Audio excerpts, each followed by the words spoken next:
This session will cover research, program and development, and program evaluation, the steps of research, consent versus assent, types of data collection, quantitative versus qualitative data collection time intervals, cross-sectional versus longitudinal, the types of variables, independent versus dependent variables, the types of research design, true experimental randomized control, quasi-experimental, non-experimental, and or single subject, steps of program development, steps of program evaluation, and the types of program evaluation, outcome evaluation, process evaluation, formative evaluation, and summative evaluation, the types of validity, internal, external, concurrent, and predictive, as well as reliability.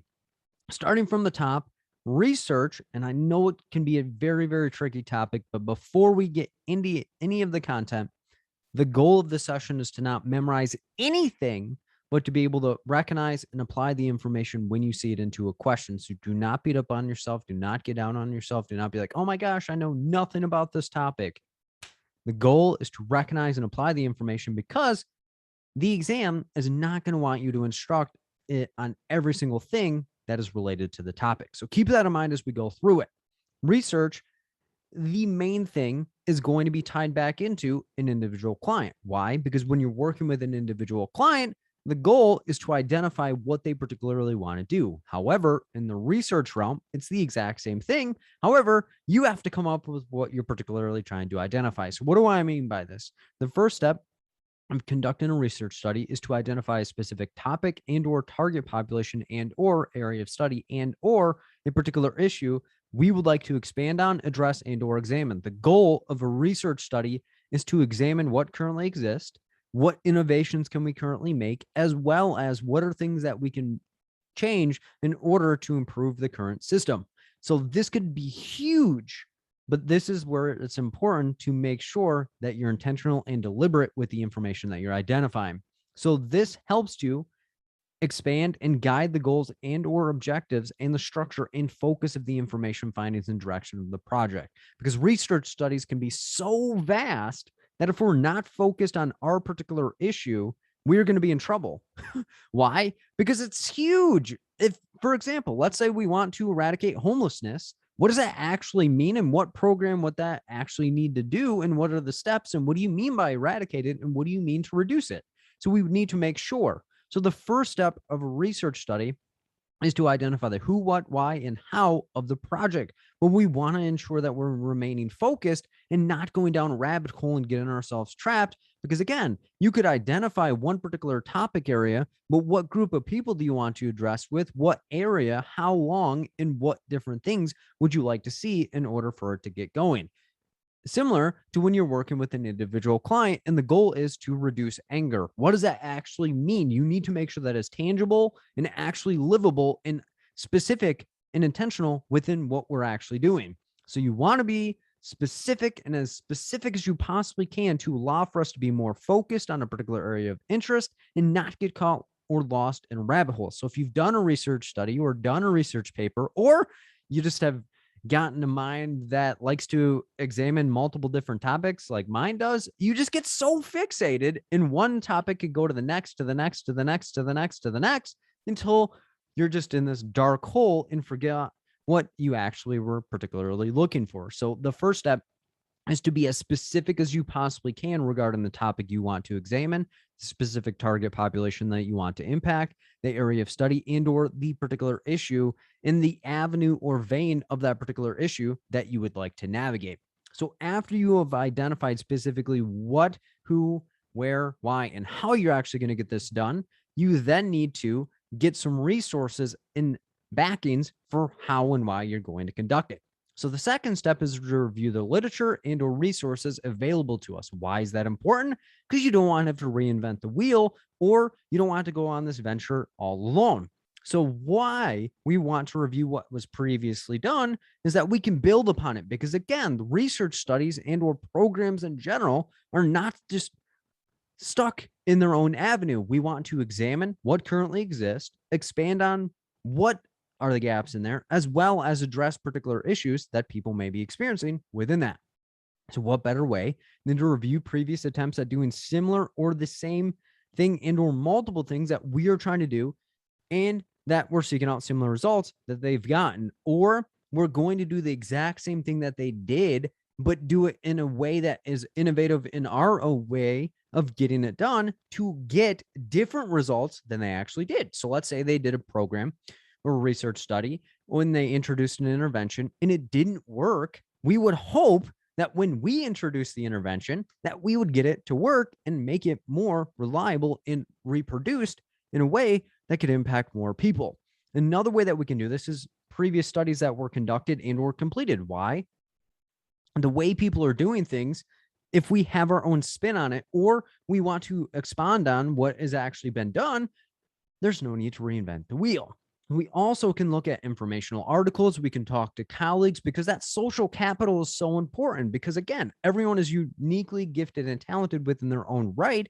So why not ask the people that are serving the people that you particularly want to impact? Or you can get together, and two people together is way stronger than just one specific individual. Or get 100 social workers together, 100 X amount of people that are particularly doing this to ensure that we're not only letting our own view impact the way that we do things, because again, we may not be seeing things that other people may be identifying as barriers within this situation.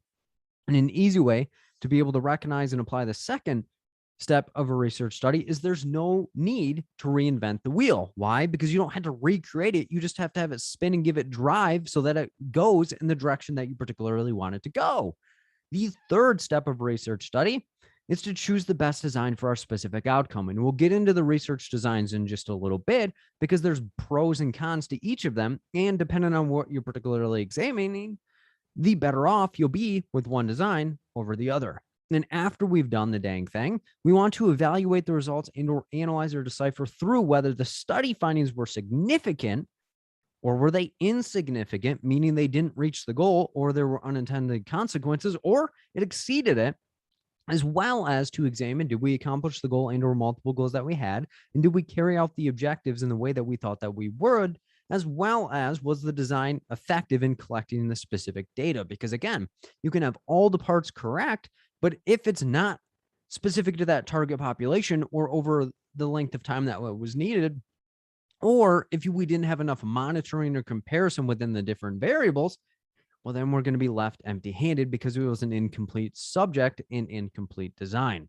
So those are the different steps of, again, kind of a quick review. Identify what you particularly want to do. Be as specific as you possibly can because it's the who, what, why, and how of the actual study that we're going to be conducting.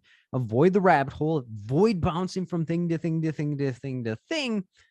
After we've identified what we specifically want to do, we want to examine what has been done before, what adaptations or innovations can we make within that area, as well as what are things that we can do to make it unique to specifically us. So no need to reinvent the wheel. We then need to choose the best design for our specific outcome.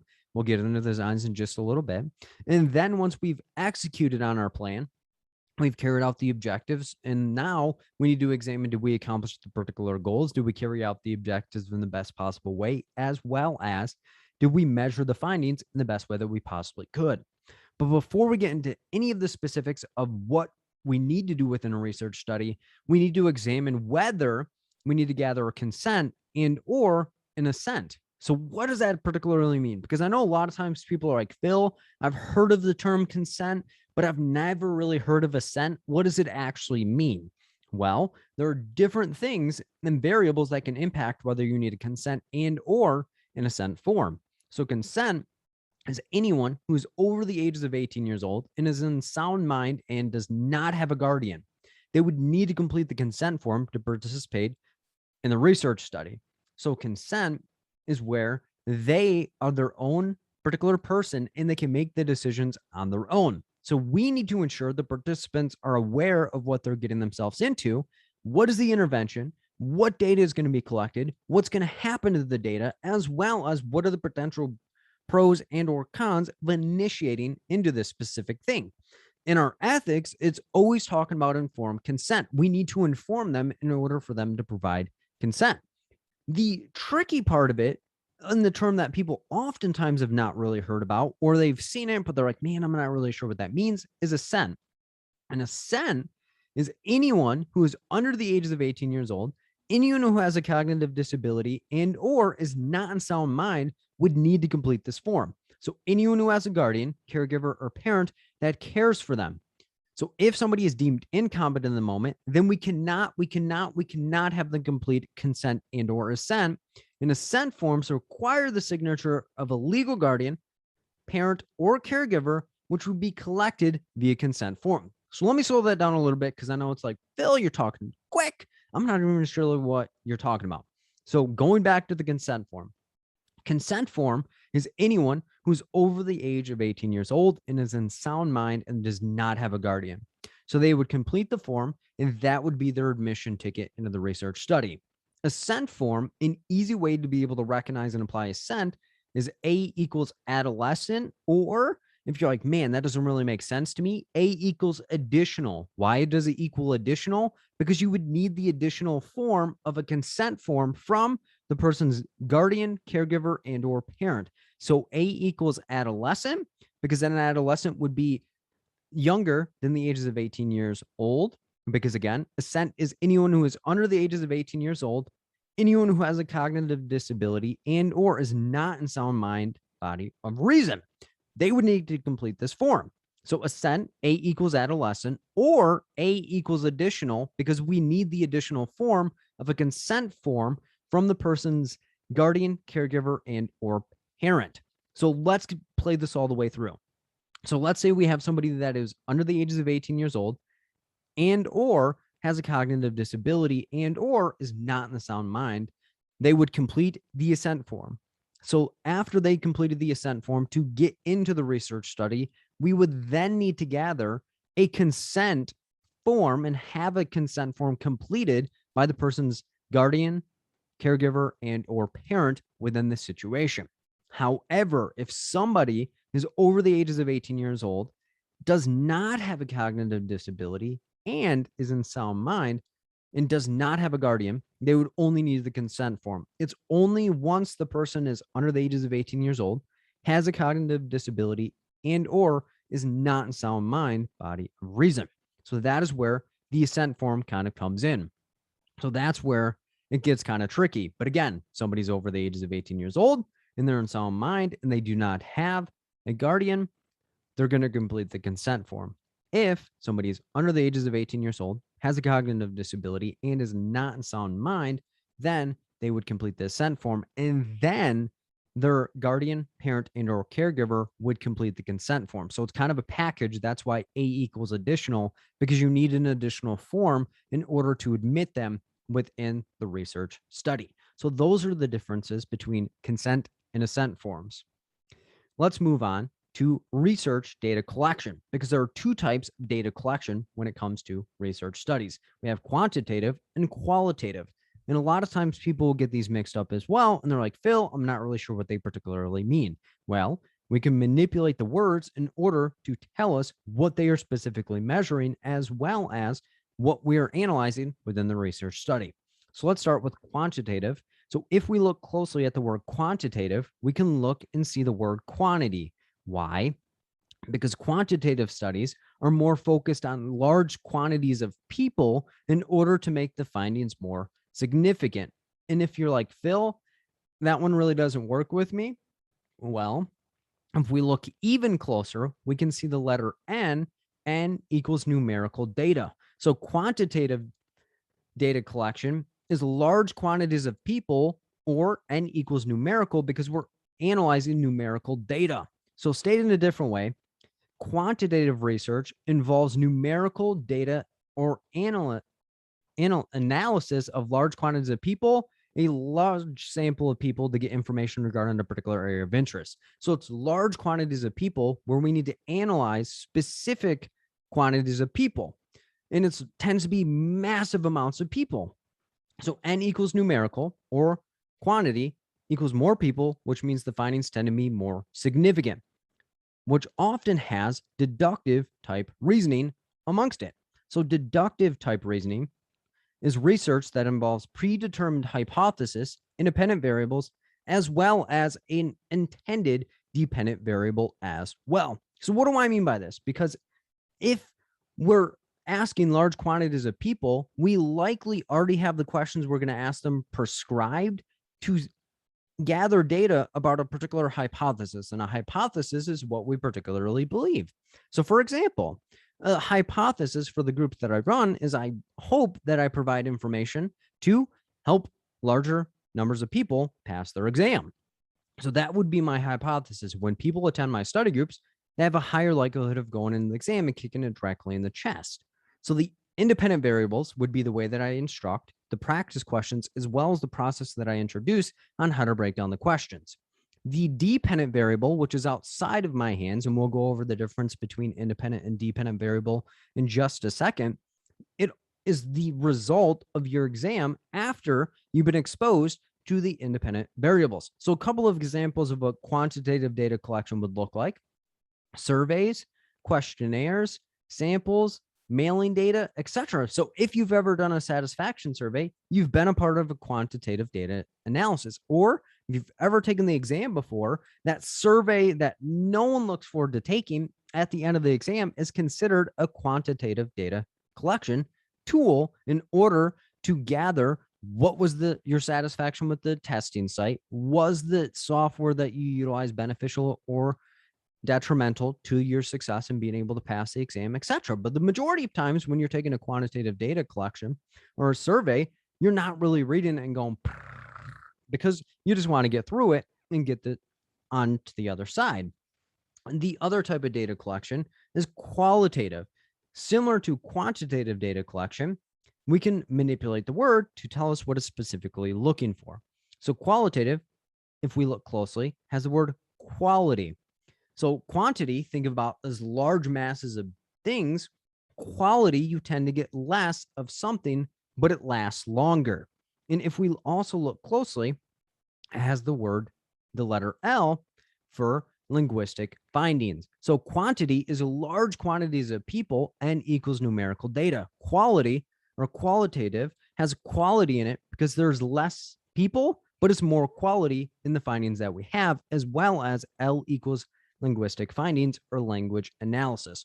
So stated in a different way, it's research that involves open-ended questions and relies on word analysis and personal accounts to determine measures, the hypothesis, an independent variable maybe we want to introduce, as well as an intended dependent variable. But again, we'll get into the difference in a second because you can't really predetermine the dependent variable based on the fact that it's the result of the independent variable being introduced.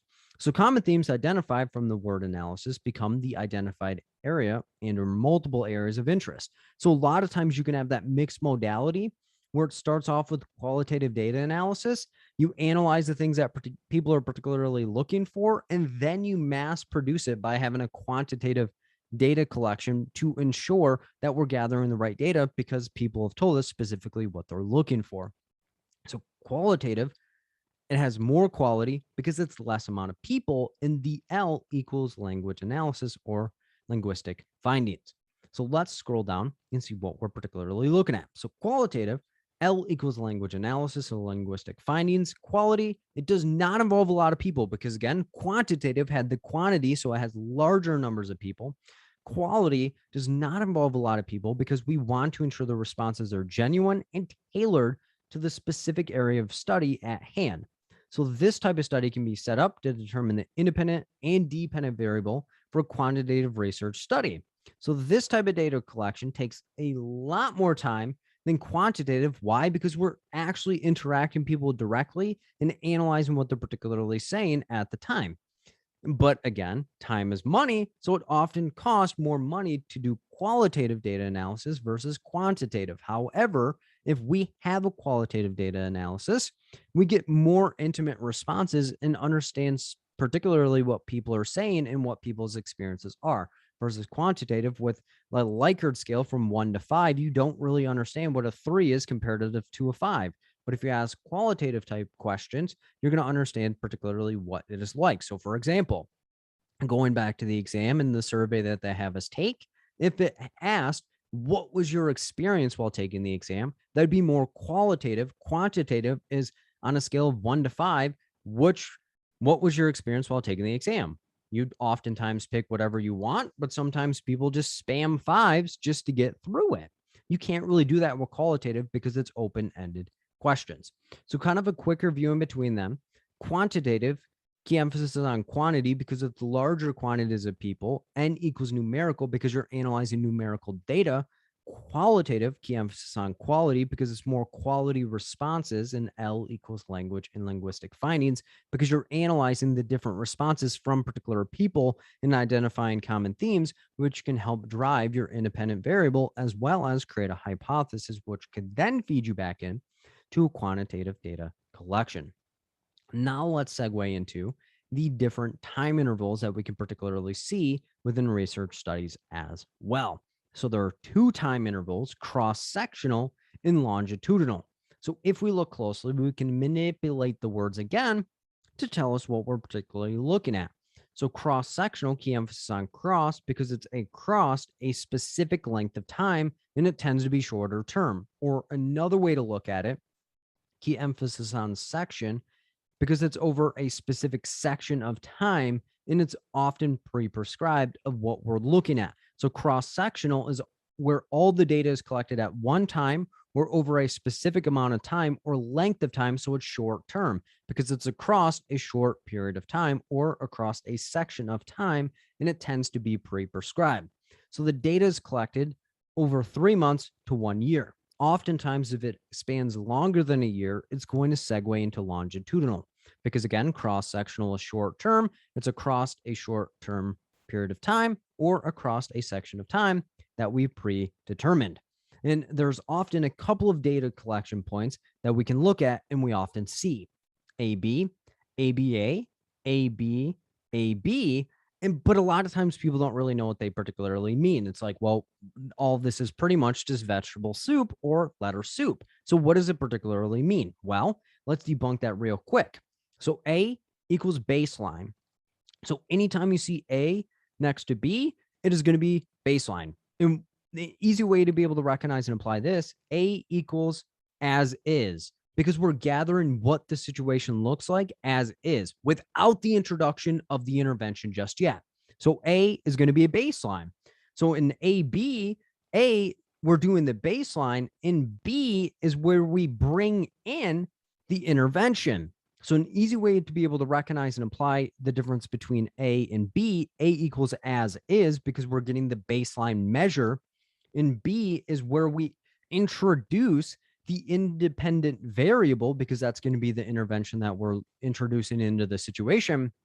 But it's, if you think about it, B equals bring in the monster because we want to see the impact of what it is when the intervention is introduced. However, the drawback on the AB format is you do a baseline, aka A equals as is, and B equals bring in the monster for the intervention. So if you think about it, in this design, we have no other measures of in the absence of the intervention. We just have as is and then bring in the monster.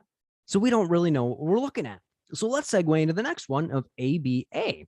So A equals as is because it's the same setup. A equals as is because that's the baseline measure of the study.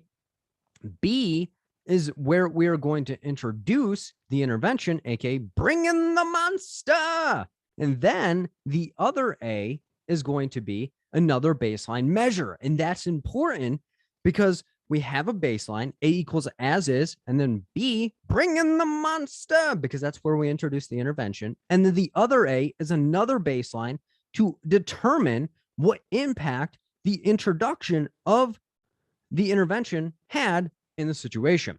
In the same setup, but just to do its due diligence, A equals as is, because that's a baseline measure. A equals baseline, A equals as is. A B of where we bring in the intervention, so bring in the monster, and then we take the monster back, and A equals as is for another baseline measure.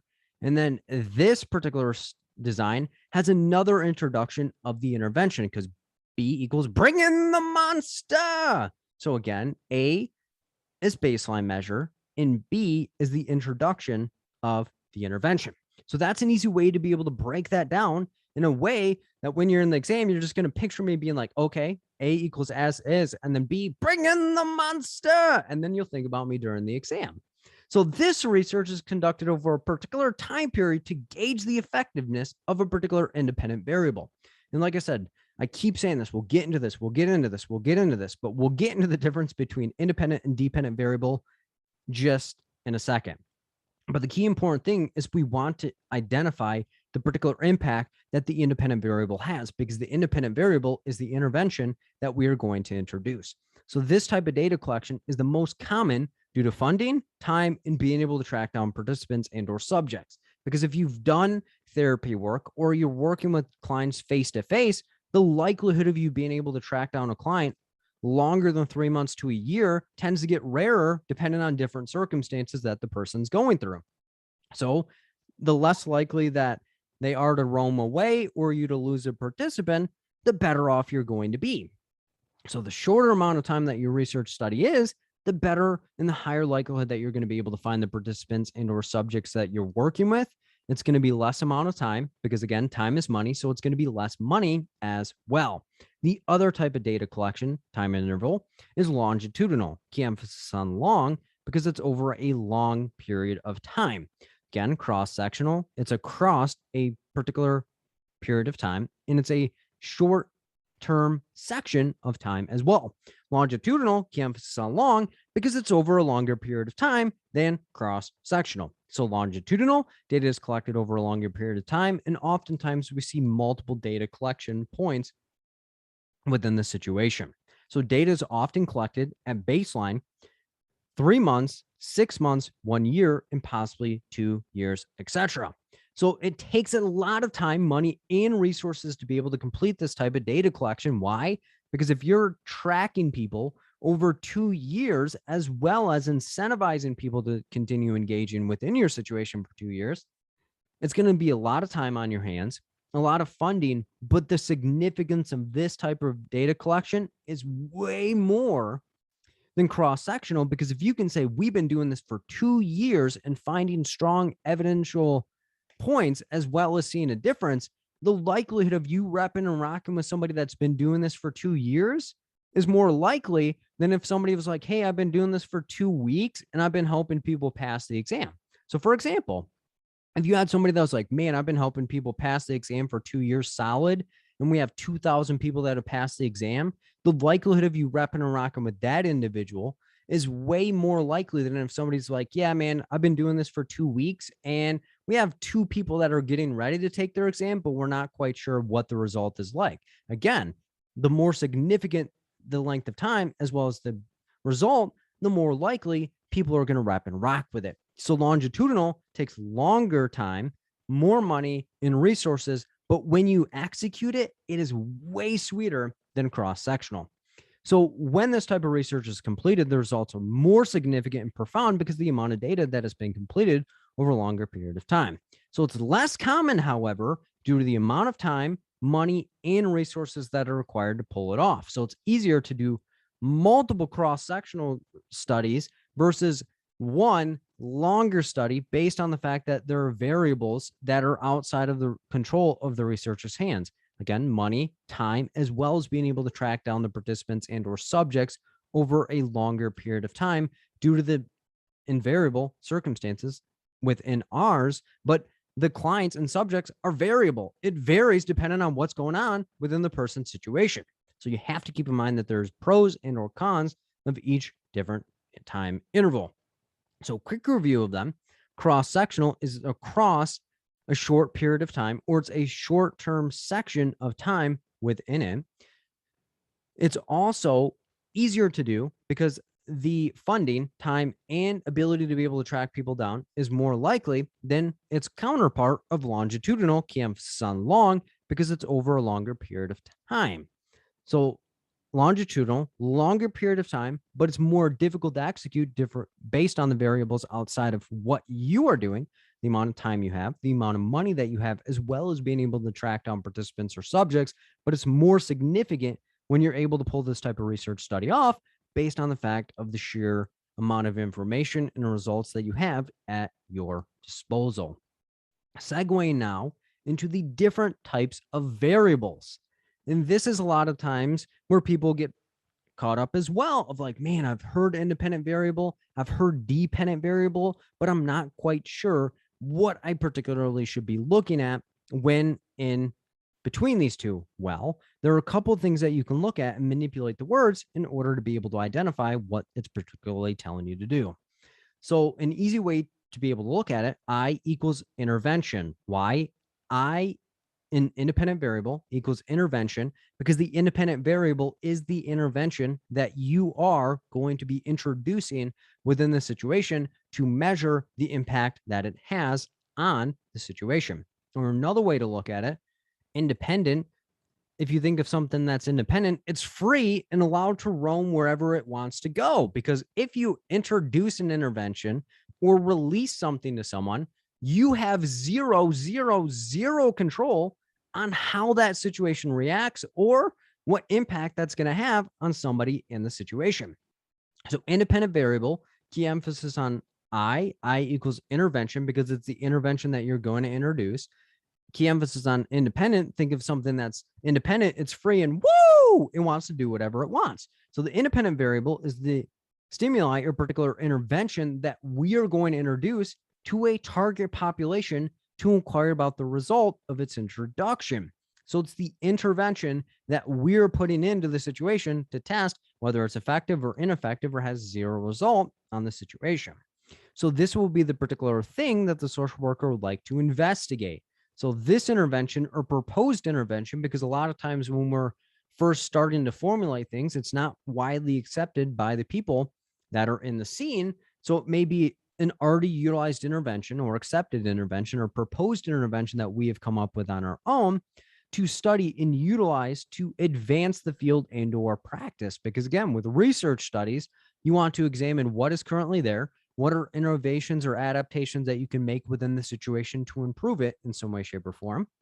And again, going back to an easy way to be able to recognize and apply independent variable, independent equals free and able to do whatever it wants to do, but also I equals intervention, because it's the intervention that we're going to be putting in to the situation. So a couple of variables, fill study groups, coffee, exercise, and medication. And we'll get into those in just a little bit, but I need to plant the seed on them so that way we can mobilize them in just a second.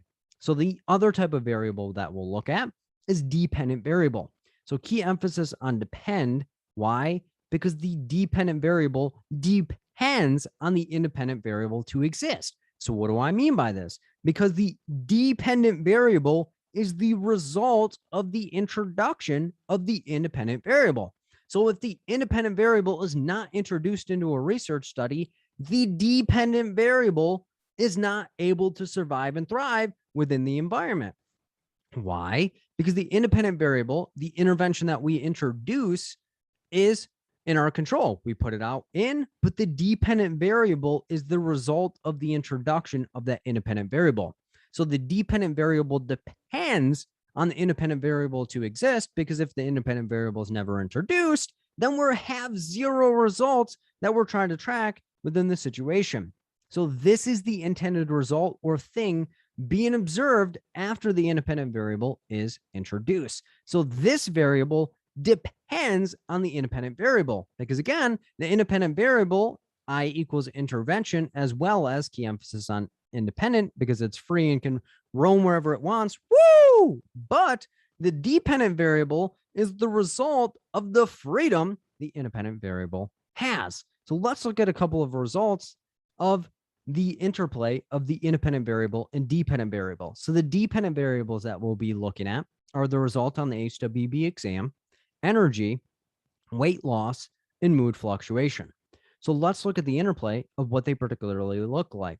So Phil started hosting study groups on Sundays for people who are struggling to pass the ASWB exam to see whether or not he can help increase the likelihood of someone passing their exam. So Phil started hosting Sunday study groups for people who are struggling to pass their ASWB exam. So Phil started hosting study groups on Sundays. So that's the independent variable. I equals intervention that was introduced. The target population are people who are wanting to go into the exam to get directly in the chest to get the job done. So those are the people that are the target population. And the goal or the dependent variable is to see whether he can help increase the likelihood of someone passing their exam or not.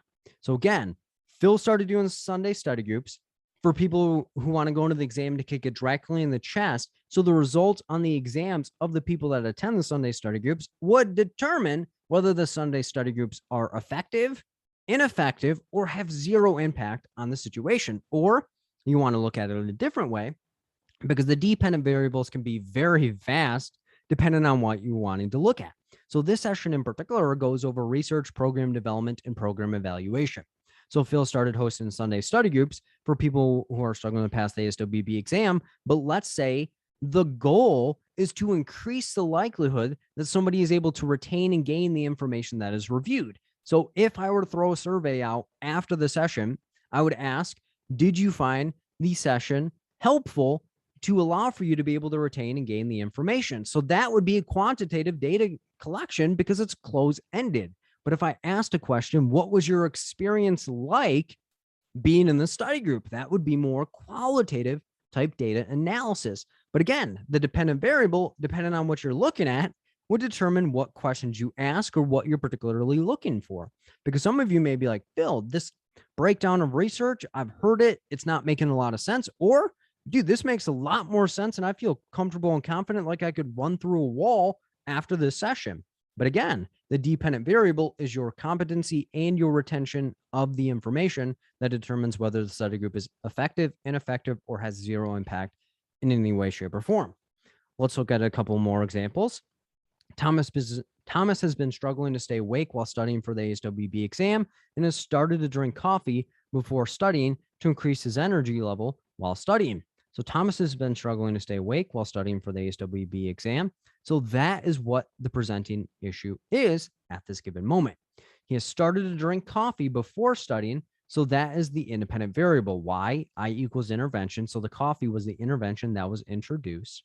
And the goal is to increase his energy level while studying. So the dependent variable would be whether his energy level increased, remained the same, or decreased in some way, shape, or form. Because again, independent variable is the thing that is introduced in the situation, which is the coffee. The dependent variable is the result of the introduction of the independent variable. Another example, Pat has been struggling with fitting into his clothes that previously fit. Pat began going to the gym to exercise to lower his weight so that way he can fit into his clothes. So Pat has been struggling to fit into the clothes that he previously fit. So that is the presenting issue in this situation.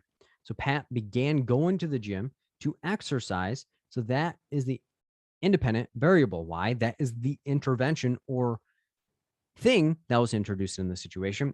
And the dependent variable is twofold in this situation. Why? To lower his weight as well as fit into his clothing. Well, if he were to go to the gym and he was not able to lower his weight, but he was able to fit into his clothing, one of the dependent variables would have been found effective, while the other would have been ineffective within the situation.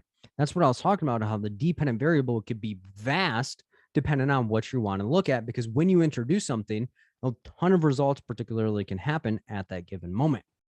In the last example, Phil has begun taking Wellbutrin to improve his mood, since at times he finds it difficult to stay motivated and take care of himself.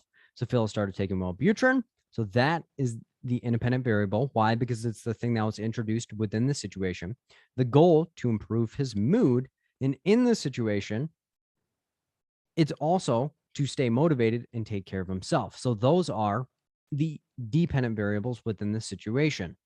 But also the reasoning of why he did it could also be at times he finds it difficult to stay motivated and take care of himself. So that's kind of the background information. But as we look at these variables, they can be very fluid within the situation. So depending on what the person is looking for would depend on whether the dependent variable that they're looking at would actually be accomplished, because the independent variable was the activity or intervention that was introduced within the situation to help find some impact within that person's situation. So kind of a quick review, independent variable, I equals intervention, because it's the intervention or thing that is introduced into the situation. Key emphasis on independent. Think of something that's free. Woo! It does whatever it wants and it's running amok if it wants to as well.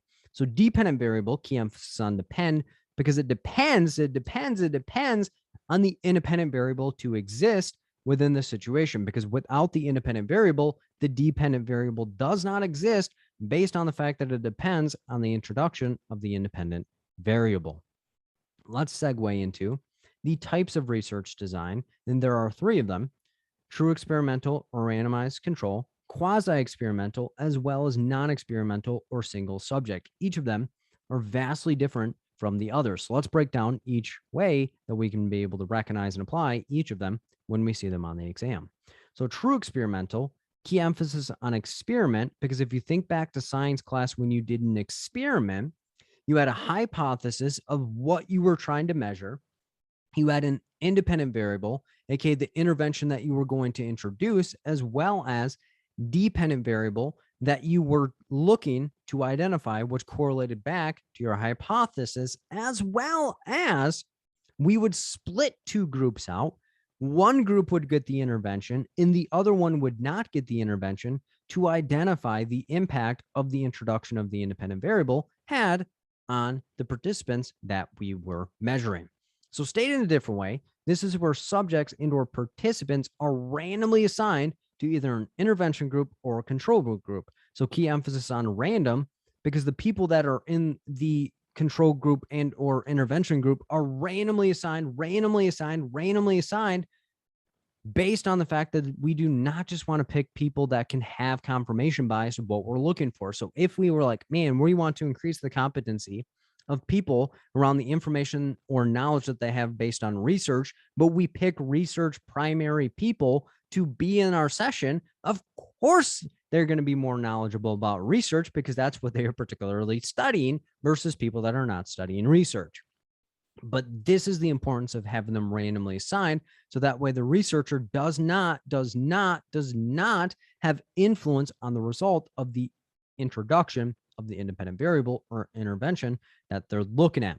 So the different groups are going to tell us what they particularly are looking at based on the name that they have. And what do I mean by this? So if we look at intervention group, so key emphasis on intervention, because that is the group that is going to get the intervention that we are looking for, or I equals independent variable. So the intervention group is the group that is going to get the independent variable, as well as, stated in a different way, that is going to receive the intervention that we are trying to measure. So the intervention group is the group where the participants receive the independent variable. Again, I equals independent variable or the intervention. The control group, on the other hand, key emphasis on control, because this is the group that the researchers try to control by restricting the independent variable and introducing zero intervention or a placebo, which is a fake intervention to convince people that they are getting the information that the other group is getting. So that way they don't say, hey, what the heck? Why are they getting the work and we're not getting anything in any way, shape, or form?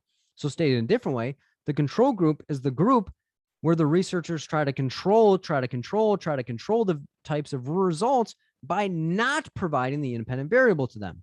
But as I stated before, they get a placebo, which is a fake intervention. So key emphasis on place, because this is where the researcher will place something fake into the situation to convince the participants that they're still getting the independent variable. And why that is important, because if we don't place something or put something in place of the independent variable, people are going to be questioning like, man, Phil said that we're going to be in a study group going over research, and he's in here talking about water and the benefits of water. How is water going to help me get more competent in being able to pass the exam? However, if the dependent variable that I'm trying to explore is if people get into a specific study group measuring research, is their competency going to be higher than those that did not attend the research study group? So for example, let's say I had one day that I did a group on research program development and evaluation for a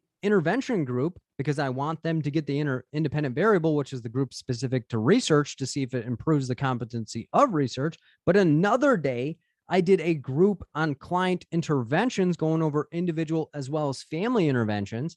And then I gave a set of practice questions regarding research to both the group that went to the research program development evaluation specific session, as well as the same set of research questions to a group of people that only did the client interventions, because again, people wouldn't really be aware of them not getting information because they still received information, just different information, until the client interventions group was like, holy smokes, these are not on client interventions, it's on research. But again, at the end of the day, they may be like, okay, well, this is a way that we can look at it based on client interventions. This is the realm we can look at. And then I would gauge the scores on each sets of questions based on the group that they're in to see the effectiveness of the research program development and evaluation. And then I could switch it to see if the group that originally did research program development and evaluation retained and gained the information while introducing the information to the group that originally was in the client interventions group into the new group, which would then be the intervention group of research program development and evaluation.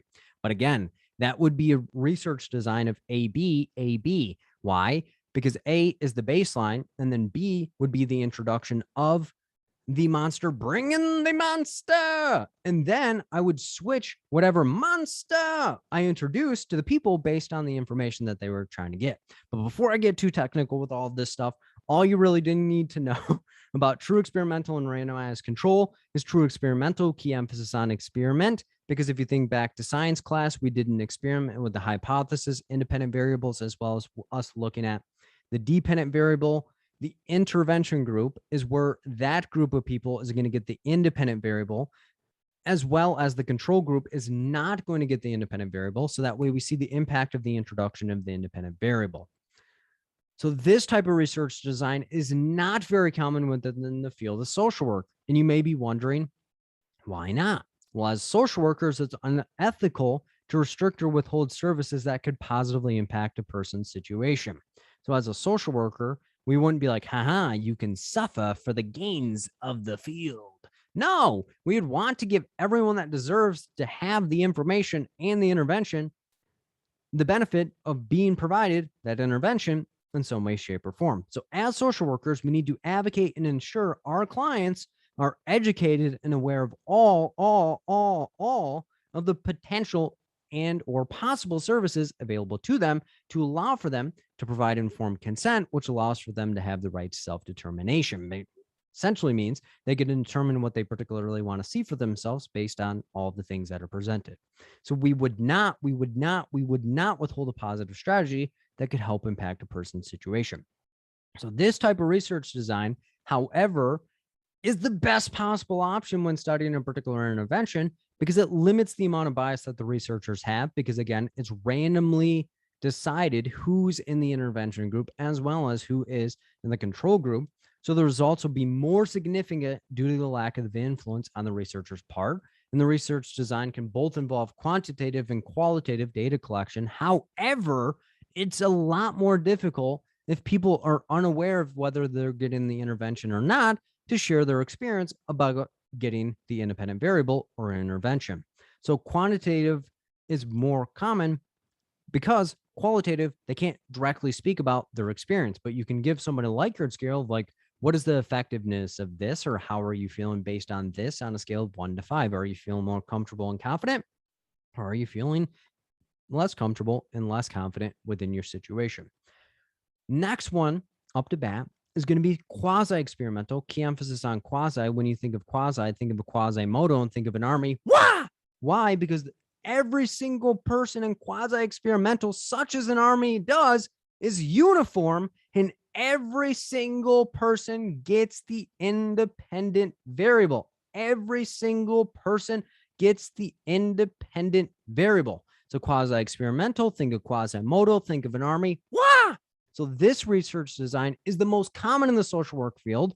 Why? Because the subjects and or participants, depending on what you want to call them, are put into pre-existing groups, and there's no randomization, and everyone is given the independent variable. So that's why I always say key emphasis on quasi. Think of Quasimodo, think of an army, because in an army, every single person is uniform and every single person receives the same trainings as everyone else, which means, drum roll, there's no control group because everybody is going to be considered to be in the intervention group, because the intervention group is where every single person is going to get the intervention, because the intervention group is where those people got the independent variable. So there was no control group within this situation.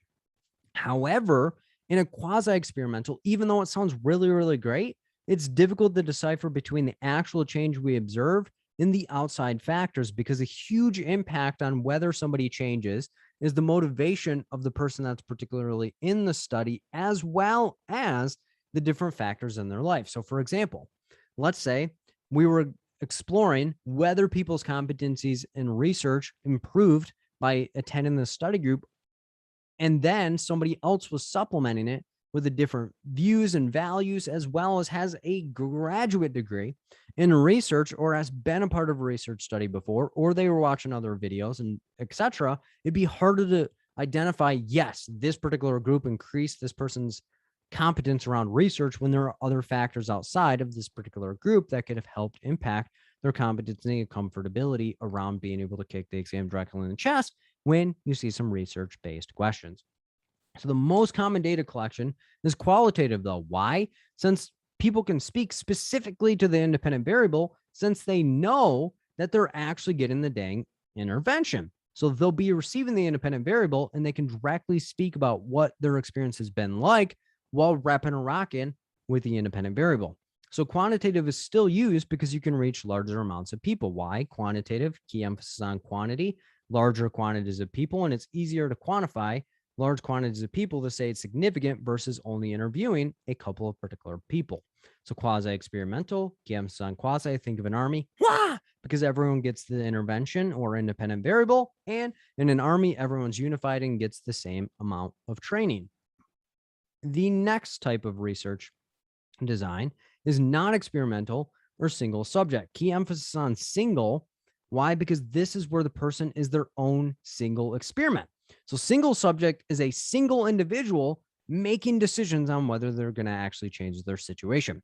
So that's why it's considered non-experimental, because we're not comparing a person to another person. We're only comparing that person to who they were before, as well as where they're at right now. So let's look at this a little bit closer. So this is where the researcher does not follow the person that was given the independent variable, and the particular change or impact is based on the person's motivation and or compliance with the independent variable. This type of research study is most commonly found around medications, based on the fact that you cannot force somebody to take a particular medication. But again, the main change agent in any basis of social work is the person's motivation or compliance with that independent variable. But as people, if we're not focused or we don't have importance of following a particular regimen, we're not going to do it. Why? Good example. We all know that exercise is a beneficial thing, and we may do it for a day or two, but then we go back to the behavior that we felt more comfortable with, and it wasn't important at that given moment. However, if your doctor was like, hey, if you do not exercise 1 to 2 days a week, you could die within the next year. Your butt is probably going to get up and roam around to ensure that you don't die within the next year or two.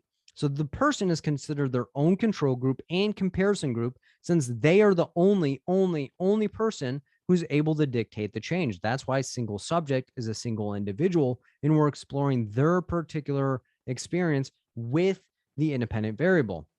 So data is collected via interviews or surveys to help gauge the person's compliant with the IV or independent variable, as well as the observed change, which would be the dependent variable. We ask them what their experience has been like with the independent variable, what are changes that they've seen versus not seen, or things that they wish would have happened based on that. So the findings and or solutions within this type of study are dependent on the person's willingness to engage in the change, as well as their self-report based on the things that we are trying to collect. But this is where it gets tough, because what people think that you want to hear is what they may tell you versus what they're actually experiencing. So qualitative is the most common, since we're looking at someone's own experience and would evaluate compliance on their own account. But as I stated, if somebody's telling you specifically what they've done, it may have holes based on the reflections or things that they are providing, based on the fact that they do not want to feel judged by the researcher or social worker within the situation. let's look at easy ways to be able to recognize and apply the different research designs. So experimental, key emphasis on experiment. Why? Think back to science class when you were conducting an experiment. You had a hypothesis and attempted to reach an intended result, which would be the perceived dependent variable, by introducing the independent variable within the situation. You have two groups of people and that you're splitting up.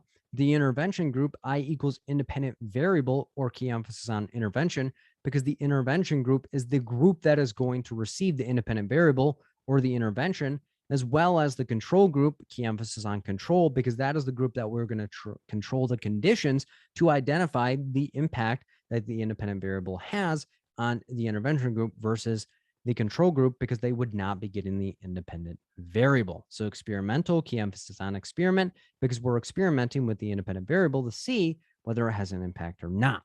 Quasi-experimental, key emphasis on quasi. When you hear quasi, think of an army. Wah! Because all armies are on the same side and receive the same training to accomplish the same goal. And why is that important? Because quasi-experimental is where everyone receives the independent variable.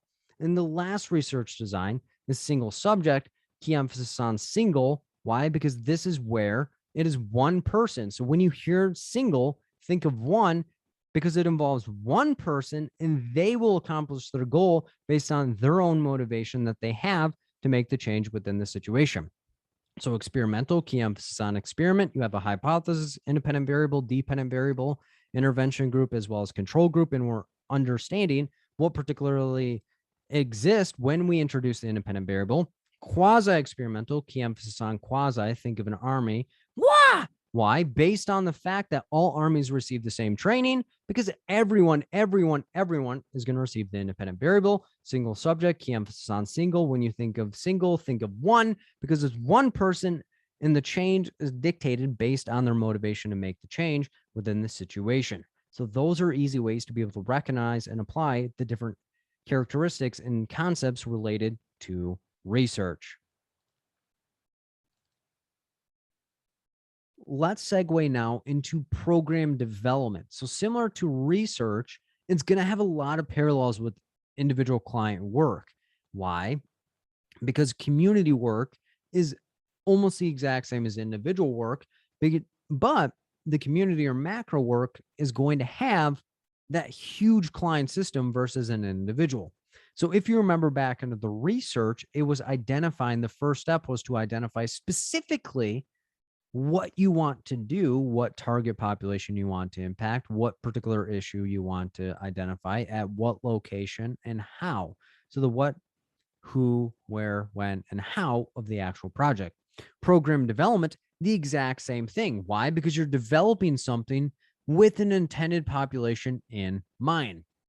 So same thing with research, program development, as well as the individual client. The first thing that you want to do with your individual client is identify specifically why they're there and how we can help them get there.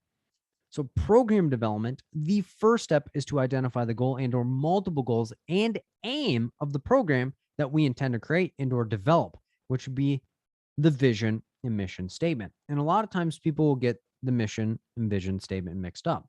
Key emphasis on vision, because vision is what you envision for the entire program. I want to eradicate homelessness would be a vision statement. That is the vision that you have. The mission statement, key emphasis on mission, because that's what the things that you're going to deliver in order to accomplish the mission, which is the vision that you have. So the vision statement is what you envision for the entire program: eradicate homelessness, help people go into the exam to kick a Dracula in the chest to get the job done. The mission statement are the steps that you're going to take on the mission in order to accomplish the vision that you have.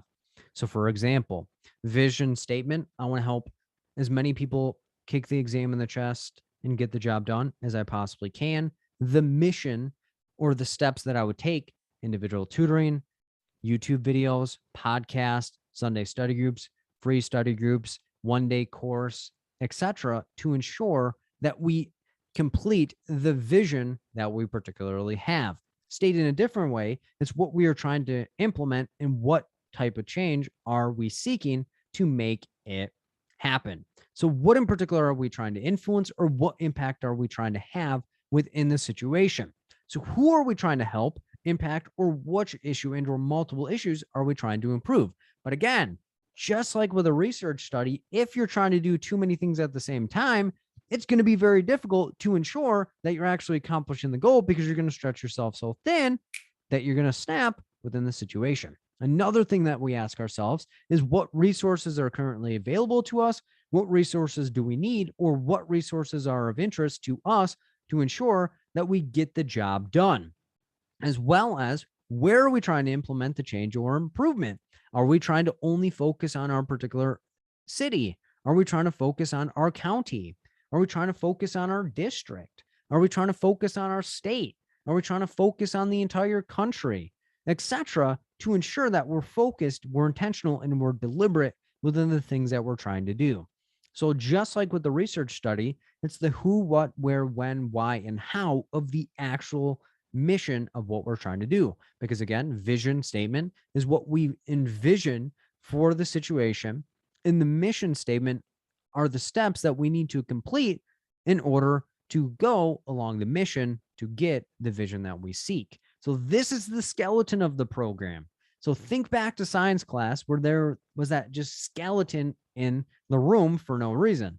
But in this particular situation, it has a purpose, and we'll get into that in just a second. So the first step is to identify the goal and the multiple goals that we have and how we're going to get the dang thing done. And a tool that we can utilize to ensure that we accomplish everything that we're trying to is a needs assessment.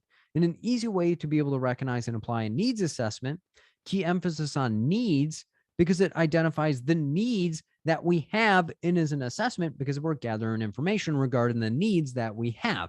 So it's an analysis of what a particular area, topic, population has, and what they need to improve or reach their best level of functioning. Why? Because that's the purpose of social work, is to allow for people to reach their best level of functioning.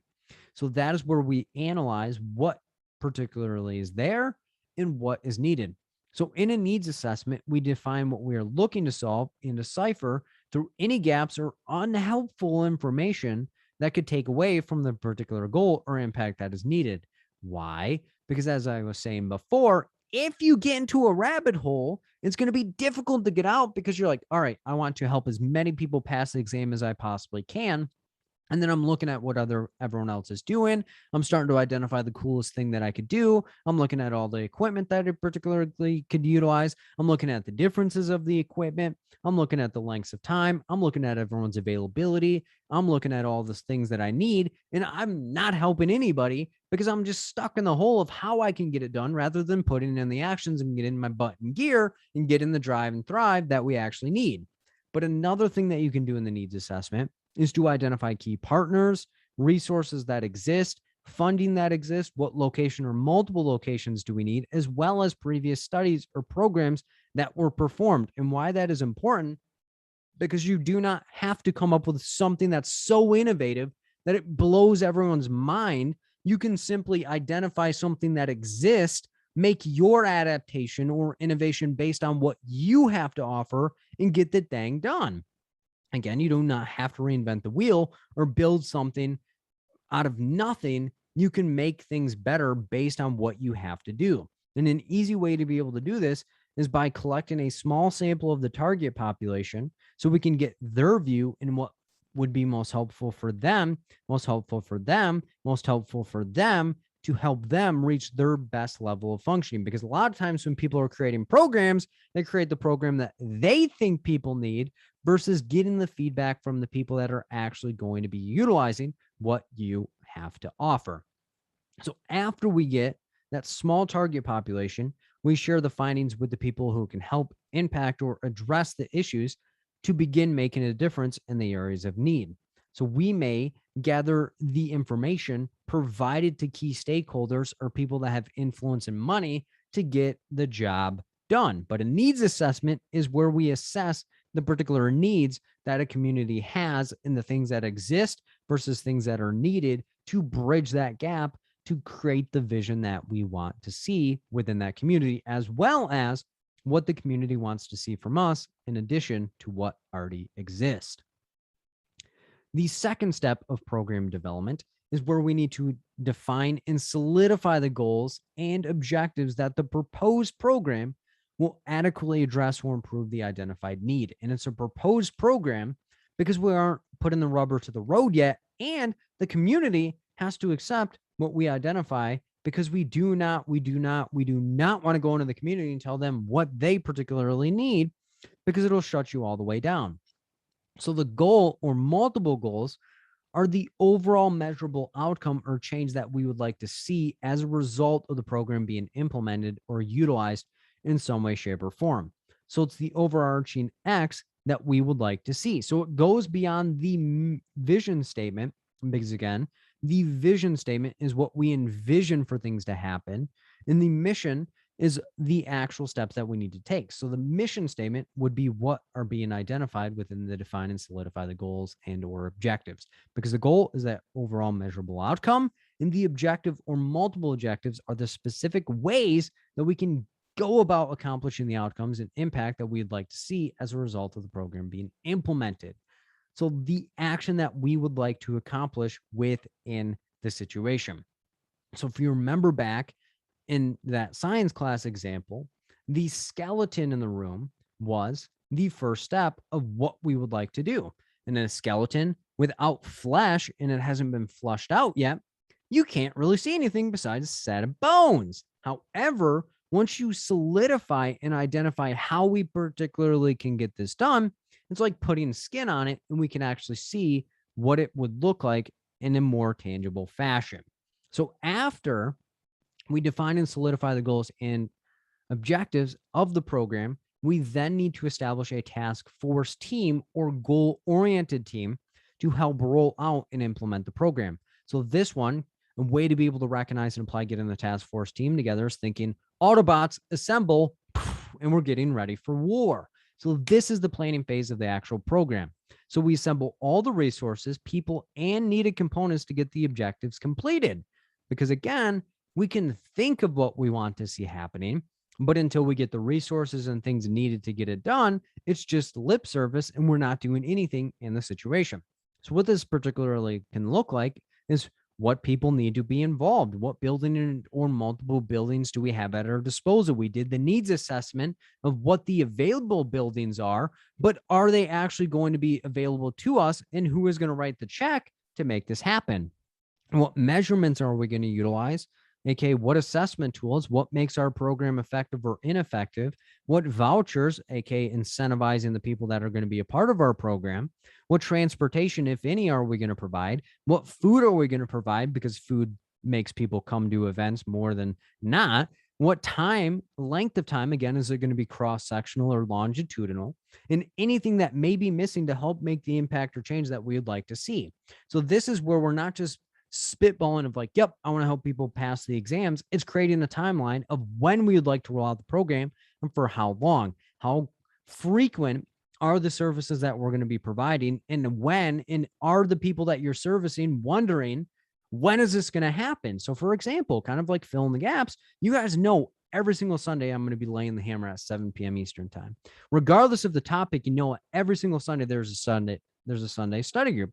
And you know that every single time it's going to be on a particular topic and have practice questions, as well as you know that bi-weekly there's going to be a YouTube video. You know, at least one time per month, there's going to be a one-day course. You know, at least one time per month, there's going to be a free study group. It's not a mistake. It's not like, oh my gosh, is this going to happen or not? It's like, nope, this is particularly what's happening. So again, creating the timeline so that people will know what to expect and at what frequency, as well as what measures or indicators are we going to be using to say whether the program was successful or a failure. And it's all based on the measures that we are gauging us at.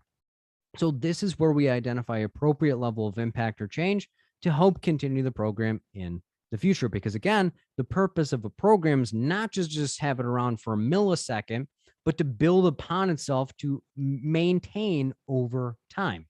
So after we identify what we're particularly going to do, we define and solidify the goal and or multiple goals, as well as the objectives. We get the Autobots together or our team together ready to fight the good fight of justice. We then release or conduct a soft launch of the program to a small portion of the target population. So small, small, small, because we're not going to launch this thing to the whole population based on the fact that we want to get the feedback to see if it's even of interest to other people. So this is where we need to release to a small portion of the target population, not just people that we think could be helpful, but the people that we're actually going to be impacting within this situation. So this is the beginning of the program. And we look at the diverse set of people and select a group of people that would best represent the whole population. And the key emphasis here is we look at our target population and say, who would best represent the entire thing, not just picking people that are going to be convenient. But if we're trying to help people in particular, we need to ensure that the people that we're selecting for the soft launch are actually in need of what we have to provide. So we attempt to gather a group of people to help generalize the impact the introduction of the program, aka what we're trying to do, has on the group to get ready for the entire target population. So we're delivering the entire program to this small target population to obtain and gain their feedback in order to make adaptations as needed. So we select specific people or locations that we're going to introduce the program to. So after introducing it, we need to evaluate the effectiveness of the program and how it's going to meet the goals, again, what we want to accomplish, as well as how we executed the objectives. Because again, we may have accomplished the goals, but the objectives could have been better, or we didn't accomplish the goals based on the objectives not being implemented in the way that we thought that they would then have implemented. So we need to make adjustments to the program to ensure that it's meeting the intended goals and objectives of the particular sample population. We need to make sure the identified goal and or multiple goals is or are being met before proceeding. Why? Because we're not just going to drive a sinking ship all the way to the bottom of the seafloor. We need to identify what are things that are barriers to this, what are things that are not helping the population, and what are things that particularly could help the population more. So this step is to ensure that we have accountability of the program, of the team, and the results to ensure that it is set out to complete the goals and objectives originally identified, or carrying out the mission to be completed to get the vision that we envision for ourselves. So this is where we have to be intentional and deliberate with what we're doing within the situation.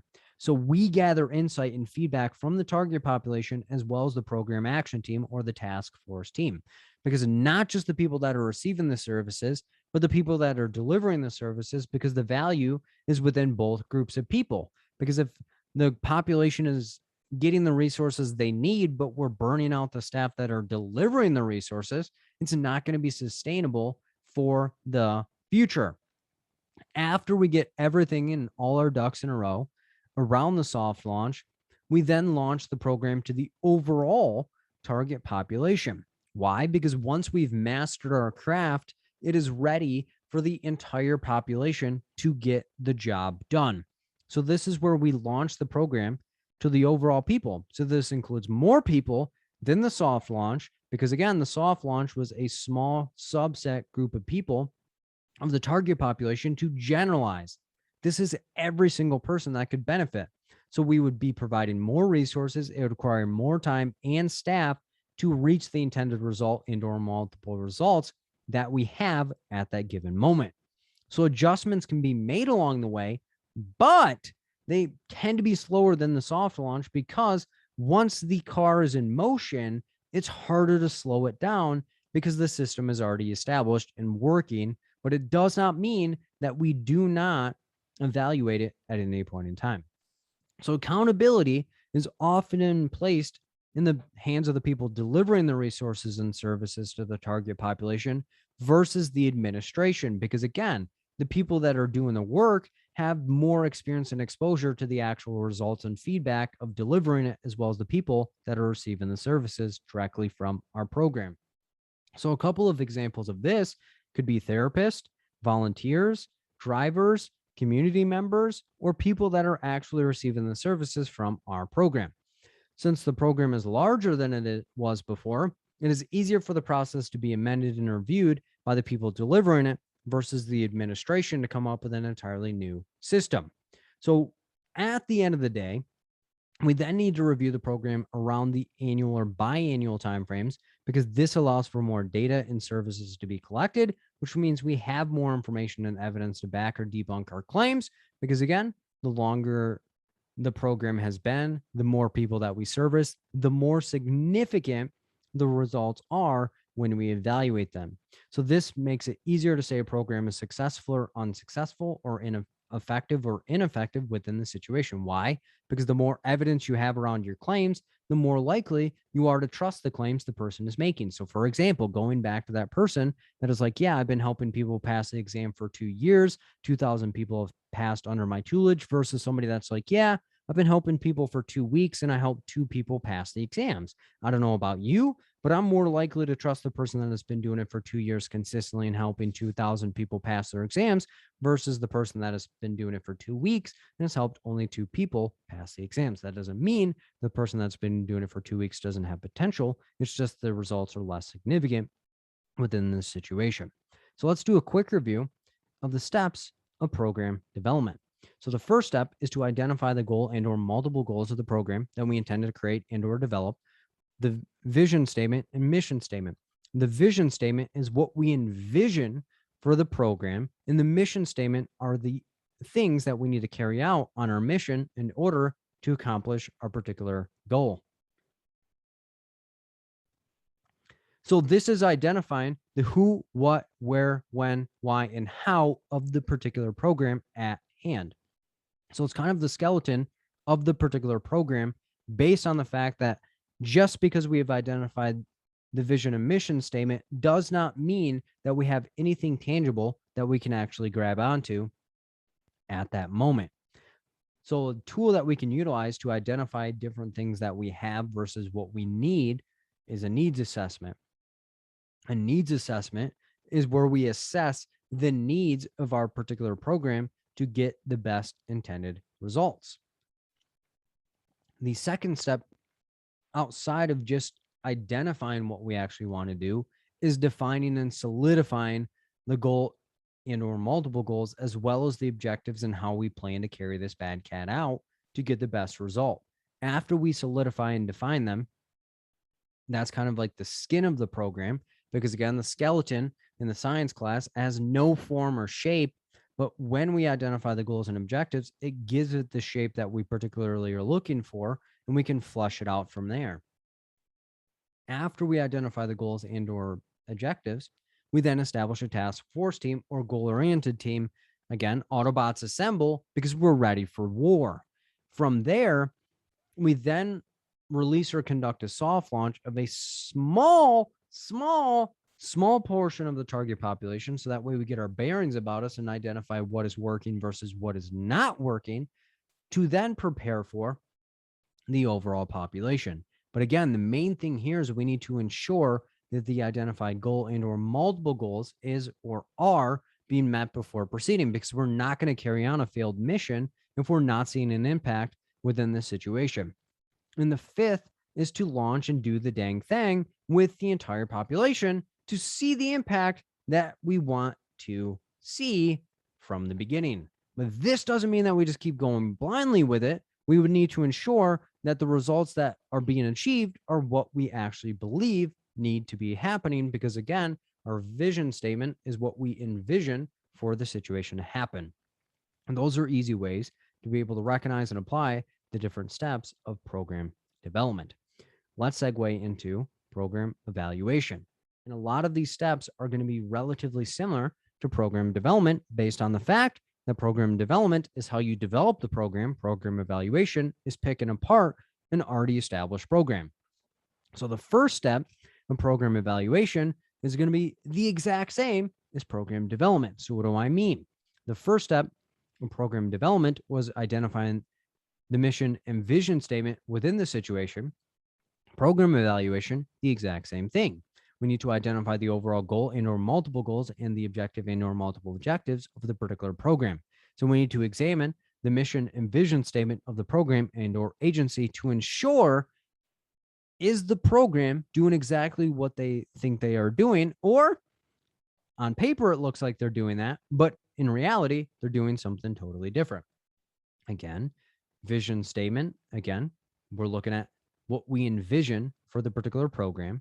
Mission are the steps or actions that we need to take in order to make our vision more clear based on the fact that we put the rubber to the road. So we need to ensure the program or agency is saying what they are supposed to be doing. And if not, providing adaptations that they can make in order to get the job done. Another way that we can do this is by talking with the executive directors, program directors, and administration to ensure their view of the program and or agency is what is actually happening. Because most agencies may have a disconnect between the administration and the people that are actually doing the work. So the CEO or executive director may be like, yeah, we're providing substance use services utilizing cognitive behavioral therapy. But the therapist at the agency may have zero training in cognitive behavioral therapy. And the population is no longer just substance use, but is more primarily mental health with a residual of substance use disorders as well. So this is where we want to ensure what the program is actually doing aligns with what they say they're actually doing. We also would review the policies and procedures of the agency and or program to ensure that they are compliant with them. Why? Because if we're not being aware of what policies exist, what are the rules that people particularly have to follow, as well as the procedures, how are we actually carrying these things out, we're not going to be able to identify whether they're happening or not. We also want to review the required trainings and or competencies of the professionals delivering the services and or resources to the clients to ensure that they are qualified. Because again, if people are saying, hey, we're doing cognitive behavioral therapy, but people that are delivering the cognitive behavioral therapy have never done CBT training, or if it's a DBT agency and the people there have never heard of Marshall Linehan or done dialectical behavioral therapy or training, they're not carrying it out efficaciously and they're not following fidelity.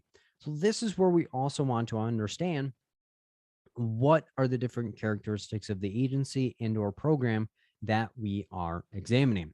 So we explore what clients are being served by the program or agency and what population do they say that they are delivering the services to, as well as what modalities or resources are they providing, as well as what ones are the clients saying that they're actually receiving. So it's not just getting what the administrators say. It's not just getting what the professionals that are delivering the services are saying. We're also going to the clients that are receiving the services as well. We then need to explore the specific interventions being delivered by the program or agency to ensure that they're getting the intended results and that they're qualified to deliver the intervention, as well as examining that hierarchical chain of command within the program and or agency. And this is not just being like, okay, so this is what is mapped out, but is it actually being followed? Stated in a different way, who reports to who and what is actually being followed? So, for example, a therapist reports to the clinical supervisor, and the clinical supervisor reports to the director of therapy services. We need to ensure that the appropriate actions are being taken and that boundaries are not being crossed. So, for example, a therapist is not just going to the CEO to discuss a particular issue because that's not the chain of command that has been addressed within the policies and procedures of that agency. So we need to make sure the agency and or program is doing what they say that they're doing, and are they delivering the appropriate services and resources to the target population? And if not, what adaptations need to happen, or how can we help them get closer to what that agency thinks is actually happening within that particular program or agency? The second step, after we identify the characteristics and the policies and procedures and the hierarchical commands and chain of command of the program or agency, we then engage in a process evaluation. So process evaluation is the first evaluation type that we're looking at so far. So key emphasis on process, because a process evaluation identifies the different processes that are supposed to happen within the agency to ensure that they're reaching the intended results that they would like to see. So stated in a different way, This is where we determine whether a specific program or agency is being implemented as it is intended to. So it's all about the process. So are the particular steps being taken within the agency or program that they think are being taken? Because a lot of times people think they're doing something, but in reality, may be doing something totally different. So, for example, the agency states that they are delivering CBT to substance use disorder clients. In cognitive behavioral therapy or CBT, thoughts, feelings, and behaviors are examined and reviewed to allow for the client to address any maladaptive thought patterns that exist. However, if the client has never examined their thoughts, feelings, and or behaviors, then they're not following protocol and they would not be having fidelity or efficacy within the situation. So they would then need to make the adaptations to ensure that the therapist or service providers are utilizing CBT within the situation. So that program and agency would not be following their identified process because they are falling away from what they thought that they were doing. So a process evaluation helps to identify any areas that exist within fidelity. And fidelity is doing what they say that they're doing, as well as measuring the particular needs of a client. So fidelity is, am I doing what I'm saying I'm supposed to do? Infidelity, which is often associated with relationships, is where somebody steps outside of the relationship and sees another person, aka they're not doing what they said that they would be doing or staying within the bounds of the relationship that they've agreed to. So this is where we identify improvement areas to help the agency and or program get closer to helping accomplish their goals and intended changes or results within the situation. So a process evaluation also helps to expand the program to other areas if done correctly. And why is that important? Because if you're developing a program, the goal is always to expand to an area that you particularly want it to be in. However, if it's done incorrectly, people are not able to follow what you're doing because you're doing something totally different than you said that the program was supposed to be doing. So when the process is followed, it's easier to replicate than if I say you need to do this process, but then you're doing something totally different. So, aka breaking down questions. So, a lot of times people have their own way of breaking down the questions, but I always recommend comparing your answer back to the question to ensure that it aligns. But if you're like, okay, Phil, I'm going to compare the answers back to the question to see what I'm actually looking at, but then you do it on your own and you're just reading the question one time and the answer choices one time and wrestling with the answers, it's likely not engaging in the correct process because it's not being replicated in the way that it was intended to be replicated. So the third step in program evaluation is to define the outcomes to be measured. So we identify the characteristics of the agency. We looked at the processes that need to be followed. We now need to identify the outcomes that are measured within the agency. So in this, we need to identify what is being explored and what is the focus that is being placed on the intended result and or multiple results. So this is where we focus on what needs to change or what has to be changed in order to improve a client situation. So a lot of the focus here is going to be on the person or professionals that are delivering the services.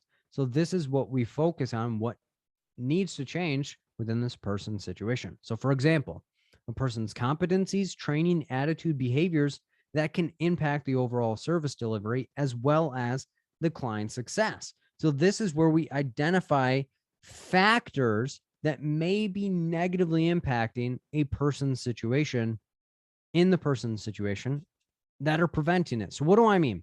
So, if you're angry that day, or you're frustrated with the client, or you lack the competencies in delivering a particular modality, that client is likely going to have a less favorable result based on the characteristics that you're bringing into the session that day. So the second type of evaluation we'll look at is outcome evaluation. So key emphasis on outcome, but not the way that you typically would think. So outcome evaluation, you're like, yeah, Phil, we're looking at the results and that's it.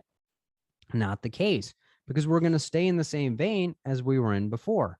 So an outcome evaluation is the exploration of how a professional's knowledge, expertise, training, attitude, and behavior impact the client's treatment and success while in treatment.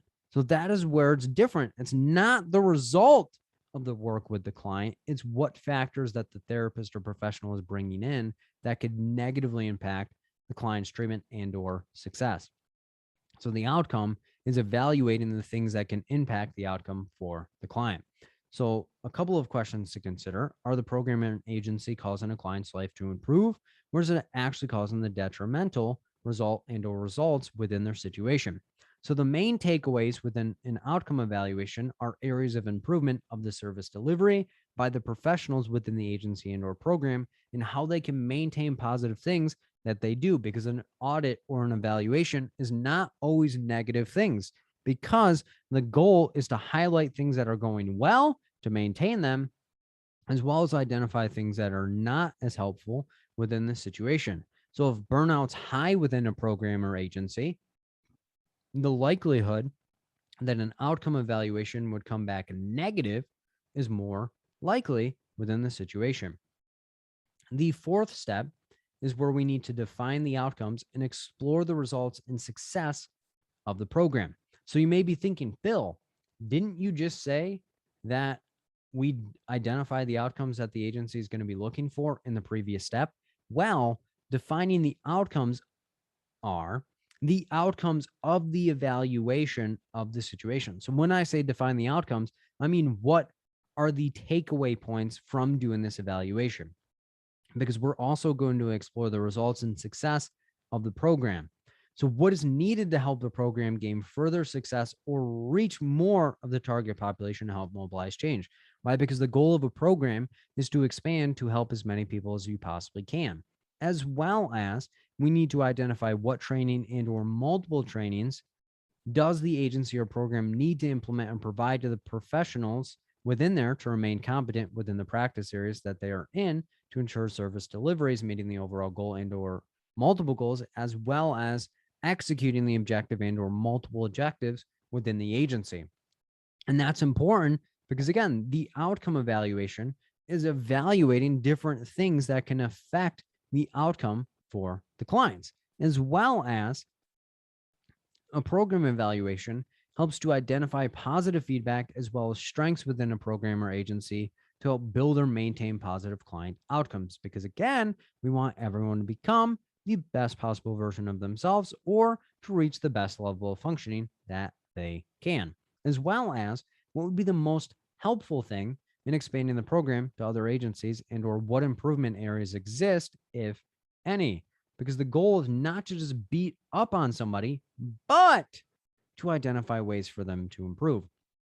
So when I say define the outcomes and explore the results and success of the program, these are the results or takeaways of engaging in the process evaluation, the outcome evaluation, and there are two other evaluations that we'll look at right now. But before we do that, we need to do a quick review. So the first step is to define or identify the overall goal and or multiple goals of the objectives of the particular program. What vision statement and or mission statement exists? What are the characteristics that make up the agency? What policies and procedures? What clients are being served? What view does the professionals at the agency have? What views do the clients at the agency have? What are the hierarchical chain of commands? As well as from there, we engage in a process evaluation. So process evaluation, it's all about the process. What are the steps that are being carried out to reach the best possible outcome? Or what are things that are not being done that should be done? Because the goal is to help expand the program to other areas if they're doing it correctly. If they're doing it incorrectly, that's a problem.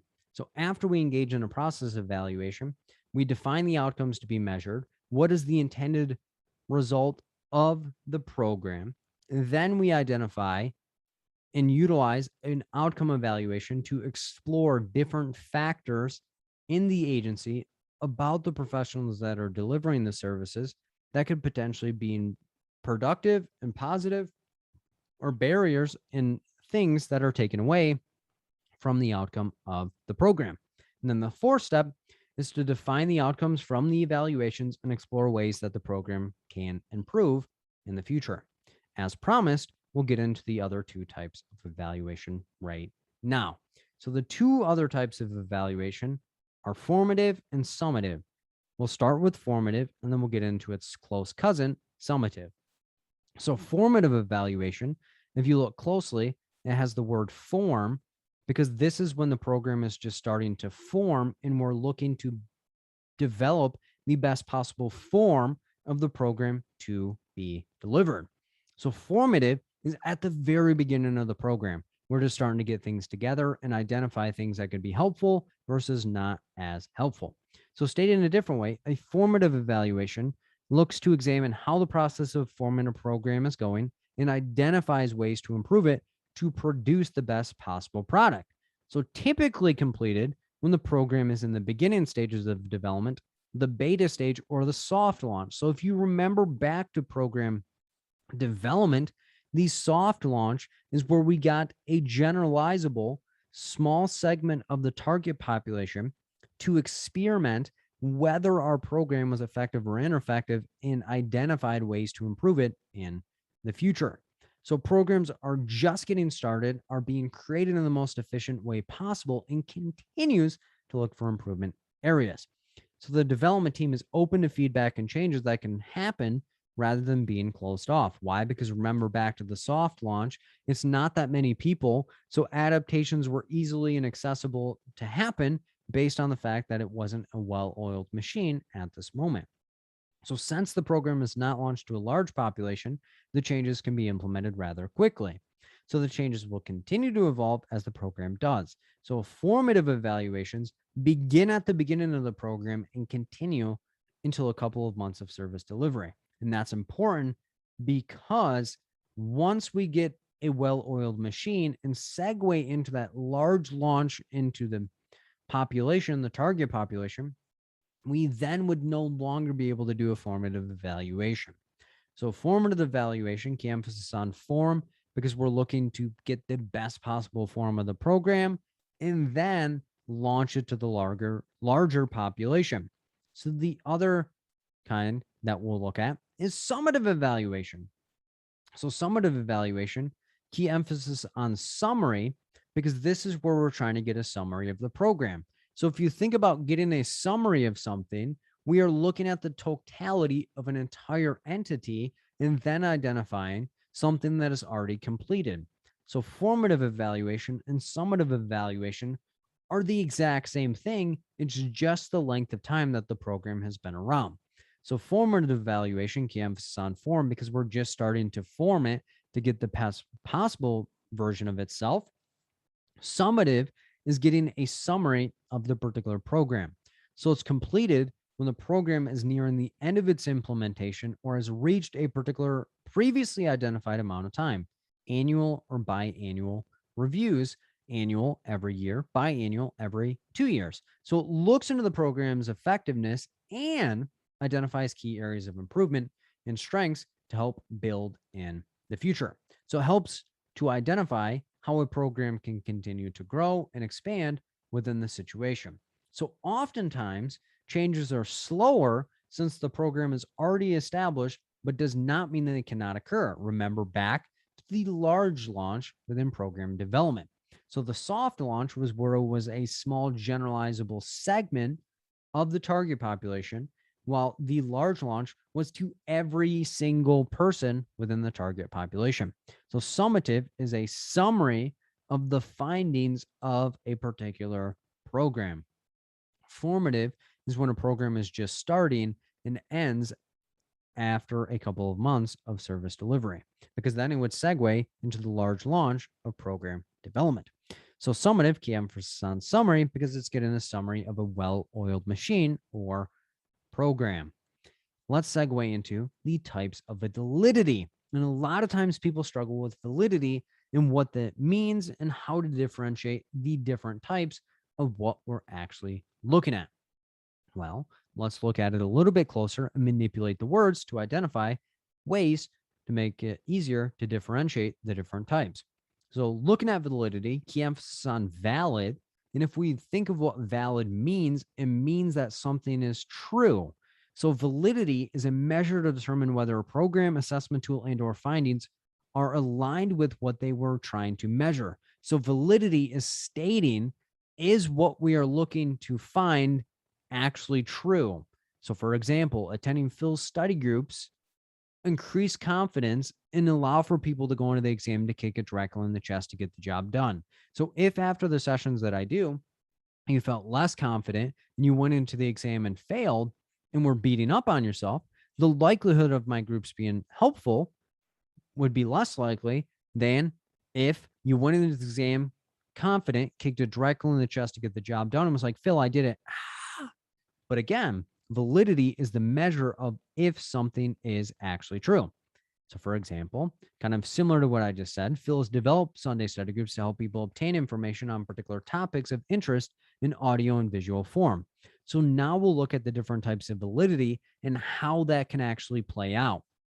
So the first one up to bat is going to be internal validity. Key emphasis on internal. Why? If you think of something that's internal, it is inside of something. So again, another thing we can pull out is in. So internal validity is inside of our controlled environment or in our environment we are finding results. So internal validity is where we explore whether the findings are consistent with what our program is trying to find. So inside of our controlled environment, so inside of the study group, inside of whatever you're doing, are the findings, program, measurements, etc., successful, or did we miss the mark, or are we not following through? So if we are missing the mark, then what do we need to change in order to align to make it more valid? So for example, Phil has been helping people better understand questions on the ASWB exam. So when he is around, helping you break down the questions, are you able to do so? Internal validity, key emphasis on in. So in a session or when you are inside the controlled environment that he creates, are you able to get the job done? So if you are able to break down the questions when Phil is around, then he would have internal validity. Why? Because inside of his controlled environment, you're able to break down the questions in a more effective and efficient manner. If you're not able to break down the questions while Phil is around, what barriers exist or what needs to change to allow for you to reach your intended result? Because internal validity is inside or internally, are you able to get the results that you were supposed to inside of that particular program or research study, etc.?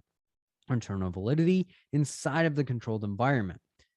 If you are able to get the results while Phil is around or inside the controlled environment, it has internal validity. If not, it lacks internal validity. Moving on to the next type of validity, which is external. So key emphasis on external. If you think of external, it means outside of something, because internal, inside, was inside the controlled environment. External validity is when you are outside of the controlled environment, are you able to get the same, if not better results than you did while inside? So external validity, key emphasis on external, because it's on the exterior of the controlled environment. Stated in a different way, are the findings consistent with the overall society or population? What is happening within our controlled environment? Within the controlled environment would be internal validity. External validity is that you utilize the strategies and techniques outside of the controlled environment and you get the same results, which would lead to generalizability. So key emphasis on general, because this is where you're able to utilize the strategies in general, and you do not need to be in the controlled environment in any way, shape, or form. So another question is, are we able to have people to reach the intended result outside of our controlled environment and in their own environment? Why? Because if it's generalizable, in general, you're able to utilize the strategies on your own. Internal validity inside of the controlled environment, you were able to get the results. External validity is not just inside of the controlled environment, but outside the controlled environment, you're able to do it as well. So an example, when you're not around Phil and trying to break down questions on your own, you're able to do so. Key emphasis on your own, on your own, on your own, on your own. So if you're able to break down the questions with the tips Phil has provided you, while not with him, then a style would have external validity. And the key emphasis thing is you are not with him. So while not with him in the situation, if it was with him, it'd be internal validity. But since it's without him, it's outside of the controlled environment that he's created, he would have external validity. If you're not able to break down the questions like you do when Phil is around, then his style lacks external validity. And you would ask yourself what barriers exist and or what is the difference between the two situations. So if you're not able to do it the same way that you did when you were with him, it lacks external validity. Why? Internal validity is inside the controlled environment. External validity is outside of the controlled environment. So the thing is like you do when Phil is around, because when you're around him, it's internal validity. When you're away from him, it's external validity. Another one that tends to be pretty tricky is concurrent validity. So I always say key emphasis on current, because if you think of a current in a river, if you're going with the current, it's relatively easy. If you're going against the current, it is going to be a dogfight and you're going to be getting taken down and drowning on the way under. So concurrent validity, another way to think about it, key emphasis on current, is what you are currently doing, getting equal results, if not better than those things that are in the current events at this moment. So stated in a different way, are the findings comparable or consistent with the results of other studies that are happening at the same time or that have occurred prior to our study? So is what we developed getting equal results, if not better than those that are currently doing the same thing than we are? So for example, when people hear the test taking tips that I provide, are they able to comprehend and break down the questions better than they were able to prior to hearing them? Were the tips I provided better or worse than those from people that came before me? Because I'm not the first person to help people pass the exams in any shadow of the doubt. Why? Because I'm not claiming to be like the pioneer of helping people pass the exams, because the ASWB would essentially be the first ones because they established the exam. And of course, there were people that came before me on helping people to pass the exams. And there's a ton of different programs out there explaining the information. However, concurrent validity is thinking, is the way that I tell you to break down the questions and break down the information equally as helpful, if not more helpful, than those that are doing the exact same thing that I'm doing? So the two possibilities, if the tips that I provide allow for you to break down and understand questions better than you did before hearing them, then I would have concurrent validity. However, if you are not able to break down the questions better or even equally as good, and that's the important part too, is if it's not even equally as good, if not better, then it's not concurrent validity. As you had prior to hearing the tips, then it would not have concurrent validity. So concurrent validity, if the style and strategies that I'm utilizing is going with the current events, it's going with the strides and going down the same path as everyone else, it's going to be relatively easy because it's not going against the grain. However, if I'm going against the grain and it's worse, then I'm going to drown and other people are going to float to the top and you're going to be repping and rocking with them. So concurrent validity is key emphasis on current, because if you think of a current in a river, if you're going with it, it's relatively smooth. If you're going against it, it's going to drag you under and it's going to be a dogfight and you're going to drown. Or key emphasis on current, because is what I am currently doing or is what the program is currently doing equally as good, if not better, than those that are doing similar things than the program that we have developed is getting.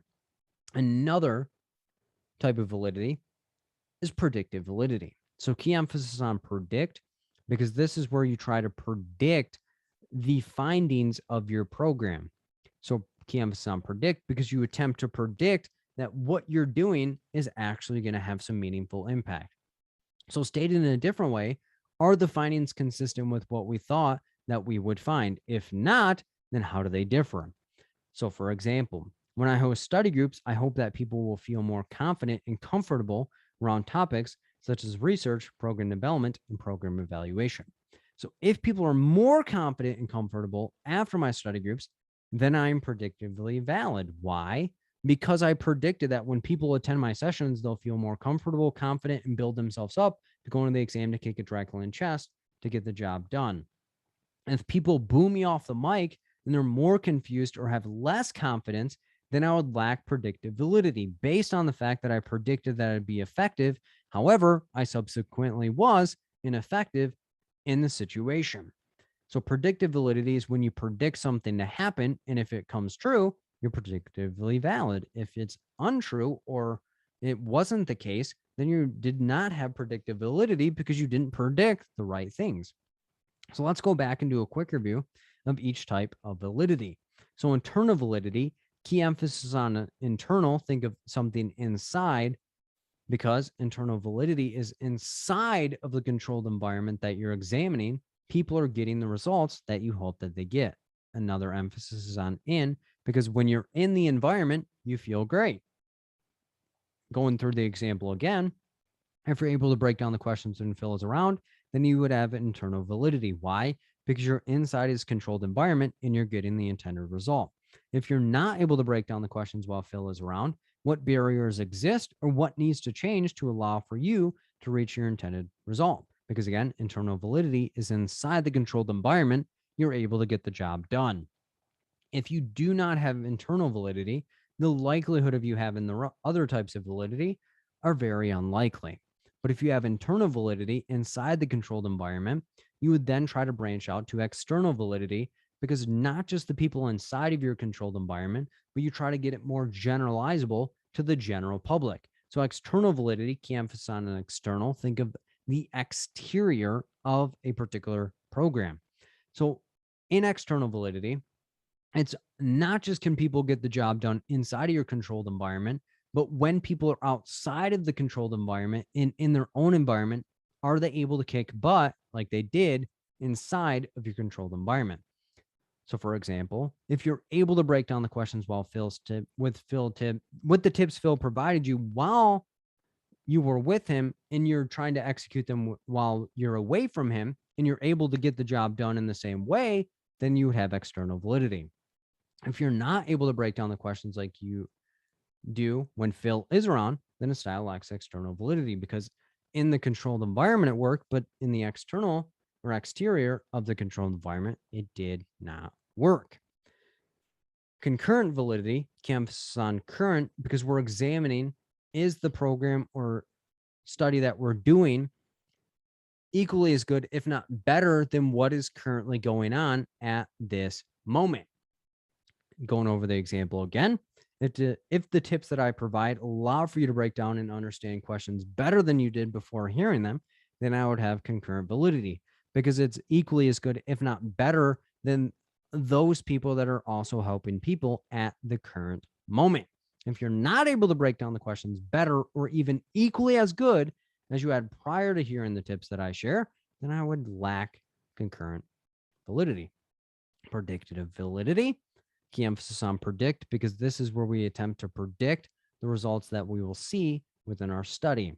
So I hope that every single person goes into the exam to kick it directly in the chest after going through my study groups. So if you went into the exam, feel more comfortable and confident and competent within the situation and kick the exam directly in the chest, I would have predictive validity.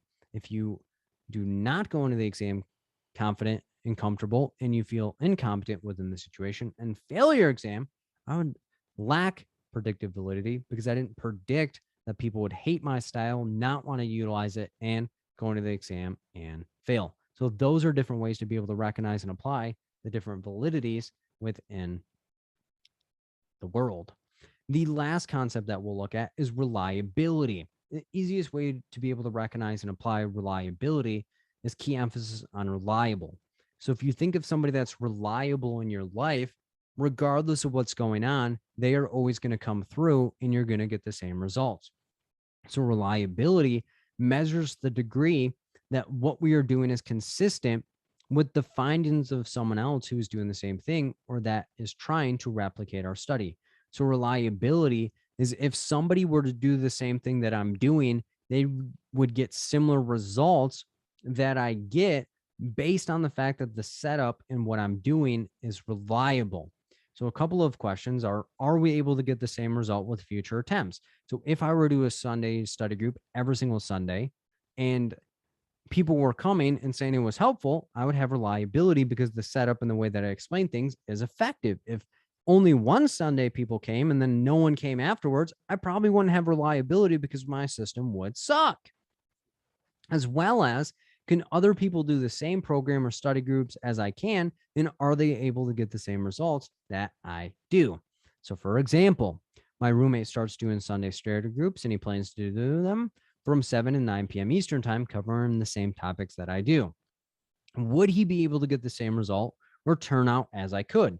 So let's say that I stopped doing Sunday study groups and was like, all right, I'm peacing out, guys.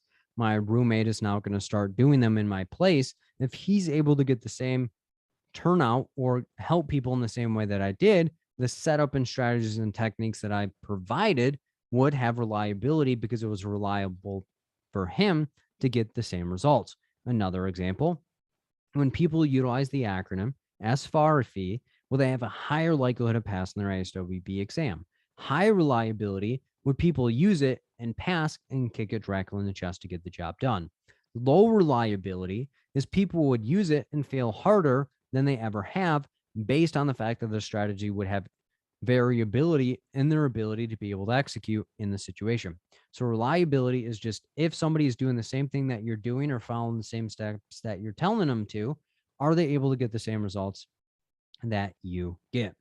This session went over the steps of research, consent versus assent, types of data collection, quantitative versus qualitative, data collection time intervals, cross-sectional versus longitudinal, types of variables, independent versus dependent variable, types of research design, true experimental or randomized control, quasi-experimental, non-experimental / single subject, steps of program development, steps of program evaluation, the different types of program evaluation, outcome, process, formative, and summative, as well as the types of validity, internal, external, concurrent, and predictive validities, as well as reliability.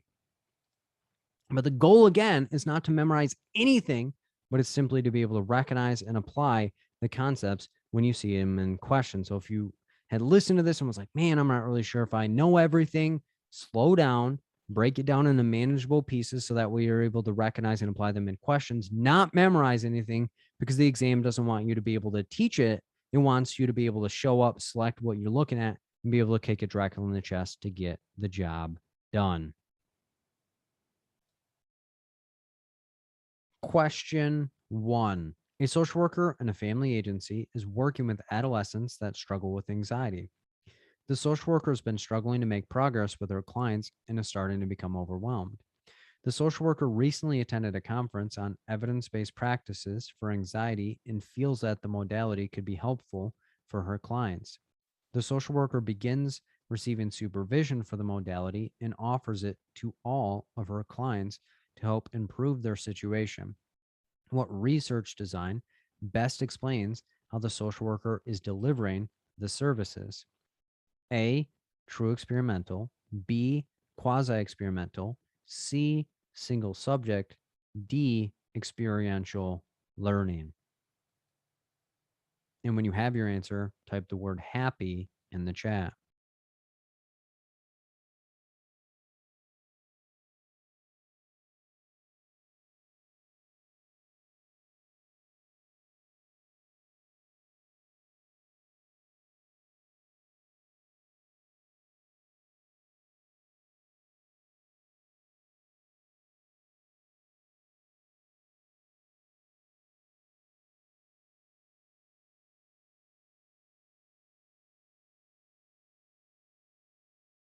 Opening the polls.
20 more seconds.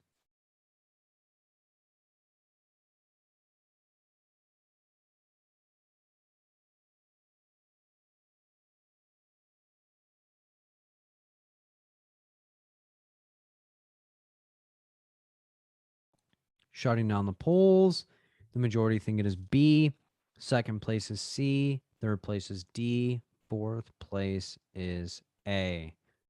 Let's look at it. We're a social worker and a family agency. So that's who we are and where we are at. Working with adolescents that struggle with anxiety. So those are our clients. Social workers been struggling to make progress with their clients and is starting to become overwhelmed. So feeling frustrated with their progress. Social worker recently attended a conference on evidence-based practices for anxiety and feels that the modality could be helpful for her clients. The social worker begins receiving supervision for the modality and offers it to all of her clients to help improve their situation. So like, hey, new modality, to be ethical, I need to start seeking supervision. What research design best explains how the social worker is delivering the services? So let's break down each research design, compare back to the question to see what we're looking at in particular. A, true experimental is when someone will receive the independent variable and someone else will not receive the independent variable, and the people in the study will be randomly assigned to either an intervention or a control group. B, quasi-experimental is when everyone gets the independent variable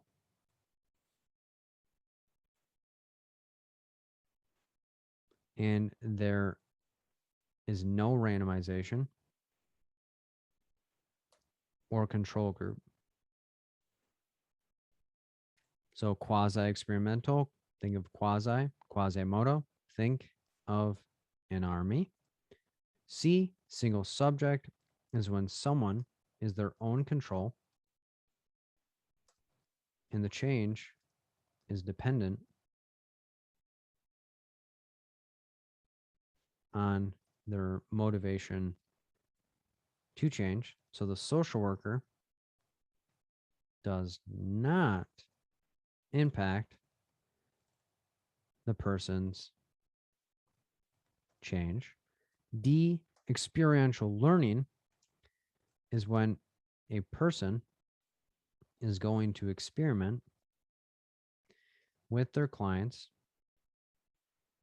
based on something that they just learned.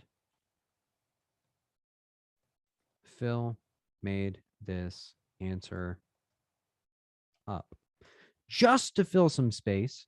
So let's look back at the question to see what we're looking at in particular. So quick review: social worker, family agency, adolescents who struggle with anxiety. Social workers been struggling to make progress with their clients and is starting to become overwhelmed. Social worker recently attended a conference on evidence-based practices for anxiety, feels that the modality could be helpful for her clients. Social worker begins receiving supervision for the modality, good ethical social worker, and offers it to all of our clients to help improve their situation. So keep all that in mind as we go through each answer choice. So right off the bat, we can rule out D. Why? Because it's not a research design.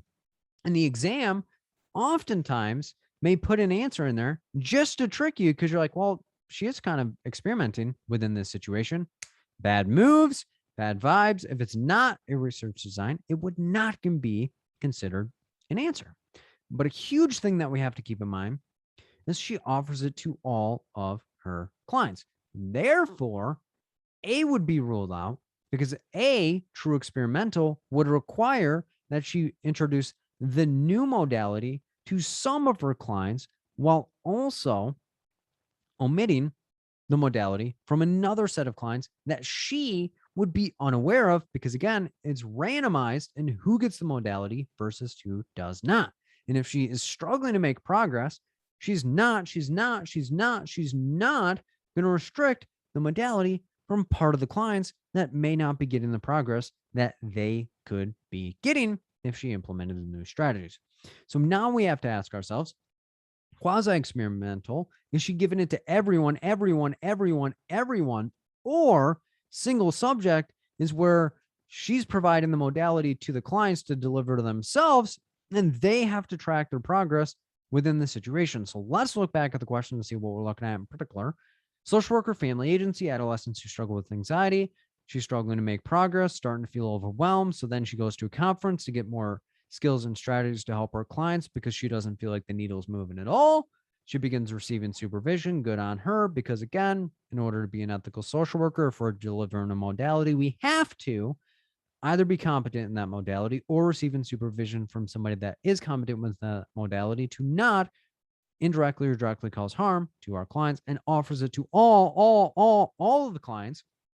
So therefore, we're going to rule out C, because the main driving factor of whether this modality gets delivered or not is the social worker. Therefore, we're not just going to be able to like, all right, guys, well, it's up to you whether you want to change in this situation. But if you don't want this new modality, it's all right. Because again, everybody is struggling with anxiety. The modality is efficacious for those that struggle with anxiety. So the correct answer here is B, quasi-experimental, because at the end of the day, we want to deliver modalities that could be efficacious to those that need it. And we're not going to restrict who gets modalities versus who is not.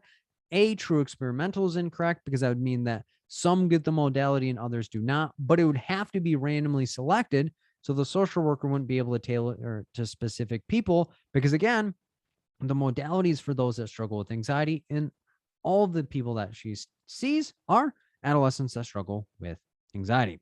So C is incorrect, because again, single subject is where the individual is the main driving factor of the change agent. But in order for the modality to be delivered, the social worker would have to deliver it to the clients. And the D is incorrect because it's not a research design. So the correct answer here is B, quasi-experimental. So the correct answer here is B, quasi-experimental. So that's how we'd look at that question in particular.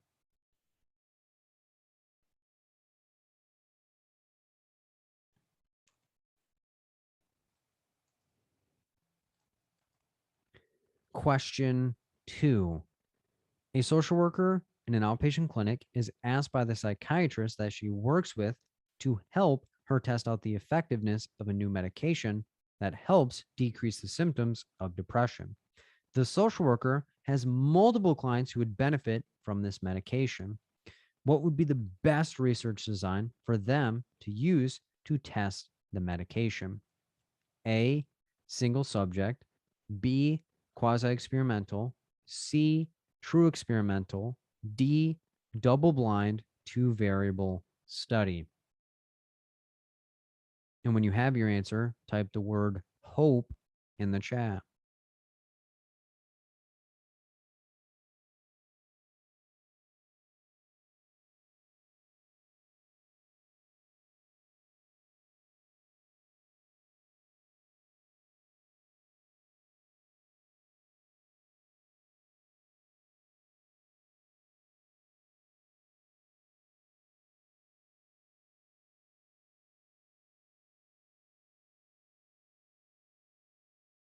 Opening the polls.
20 more seconds.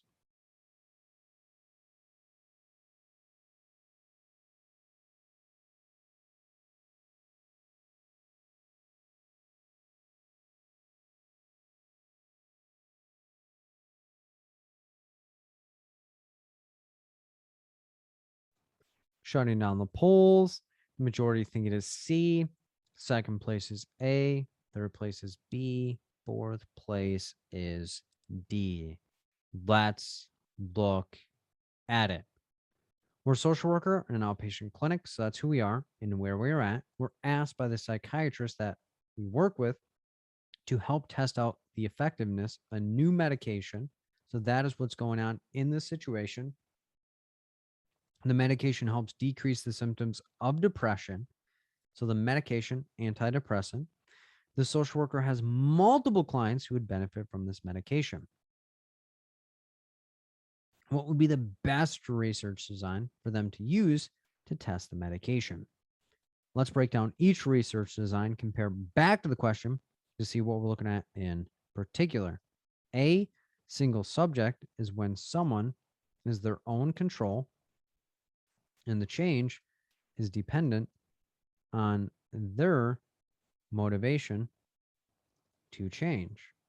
So the social worker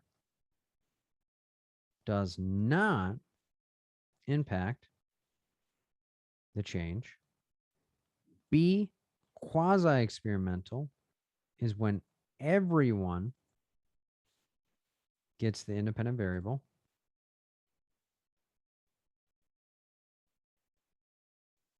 And there is no randomization or control group. Again, quasi-experimental, think of Quasimodo, think of an army. Wah! So again, think of an army. C, true experimental is when someone will receive the independent variable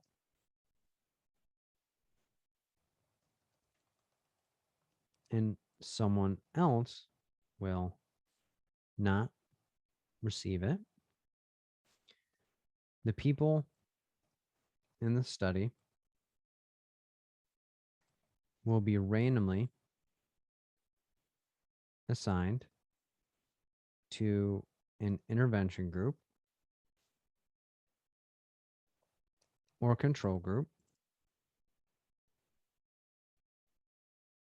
D, double-blind, two-variable study is when there are two independent variables and the researchers and participants do not know who is in the intervention or control group. So let's look back at the question to see what we're looking at in particular. So quick review. Social worker outpatient clinic asked by the psychiatrist that she works with to help test out the effectiveness of a new medication that helps decrease the symptoms of depression. The social worker has multiple clients who would benefit from this medication. So keep all that in mind as we go through each answer choice. So right off the bat, we're going to rule out B. Why? Because quasi-experimental, again, quasi, think of Quasimodo, think of an army. Wah! In an army, everyone gets the same training and opportunities because in the question it says multiple clients. Therefore, we're not going to say, okay, well, every single person now needs this antidepressant because it does not say that the social worker only sees clients that struggle with depression. So we'd be like, okay, well, you have psychosis, antidepressant med. You have anxiety, antidepressant medication. You have no presenting clinically significant mental health symptoms, but you have substance use issues, antidepressant. Boom. Bad moves, bad vibes. We're also going to rule out D. Why? Because double blind means that the researchers and the participants are unaware who's in which group, as well as two variable study would mean that there are two independent variables. But if we look in the question, the psychiatrist that we work with wants to help test out the effectiveness of a new medication, so a singular independent variable, because the independent variable is the intervention that would be introduced within the situation. So two variable study would not follow along with what this question is asking. Now we're in between a single subject, when the person is their own control and the change is dependent on their motivation to change, and the social worker does not impact the change based on the fact that we would introduce something to a client and it would be up to them whether they interacted with it or not. C, true experimental, is where some people would get the new antidepressant medication and other people would not get the antidepressant medication. However, we wouldn't be able to decide, and the psychiatrist wouldn't be able to decide who gets the new medication, because in true experimental, the people are randomly assigned to an intervention group where they would get the new antidepressant medication, or a control group of where they wouldn't get the new antidepressant medication and possibly a placebo in place of the independent variable. So if we look back at the question, we're asked by the psychiatrist she works with to help test out the effectiveness of a new medication that helps decrease the symptoms of depression. So again, the population that we're working with is struggling with depression. Therefore, if somebody has depression, their motivation can wax and wane and their interest can wax and wane as well. Therefore, we're going to rule out C, because we're not just going to randomly give people a new antidepressant medication versus not giving them a medication that they potentially could benefit from, for the sole fact that we want to drive the fact that this new medication is effective or ineffective based on the fact that depressive symptoms are subjective, and we would want to allow for people's medication regimen to be up to them because everybody has the right to self-determination. Therefore, we're going to go with a single subject because each person is independent in their own entity of change. Therefore, we would allow for them to decide whether they want to change or test out the new antidepressant medication or not. B is incorrect because multiple clients, not every single client, and we're not just going to generalize and be like, yep, you're going to give the new antidepressant. It's the new kid on the block. Have a nice little time. Bad moves, bad vibes. C is incorrect because we're not just going to randomly give people this new antidepressant while restricting it from other people randomly, because again, the psychiatrist wouldn't know. We wouldn't know who's getting this new medication. We would just be able to observe the changes at that given moment. Once they are randomly assigned, we would then be able to be like, yep, well, that person got the antidepressant and this person didn't. Well, crap, this person probably could have benefited from it more, but we just did the true experimental setup. And D is incorrect. Double blind two variable study, because with medications, you're not going to be like, all right, we particularly just want to be blind within this, meaning the researchers don't have any idea who got the new medications. Clients have no idea what the new medication regimen is like, as well as introducing two variables. There's one variable, a new medication, as well as the population that we're working with is struggling with depression, which can have wax and waning interest, as well as wax and waning motivation. So the correct answer here is a single subject, because we want to allow for people to have the right to self-determination, determine what the medication regimen is like if they want medications in general. So the correct answer here is a single subject. So that's how we'd look at that question in particular.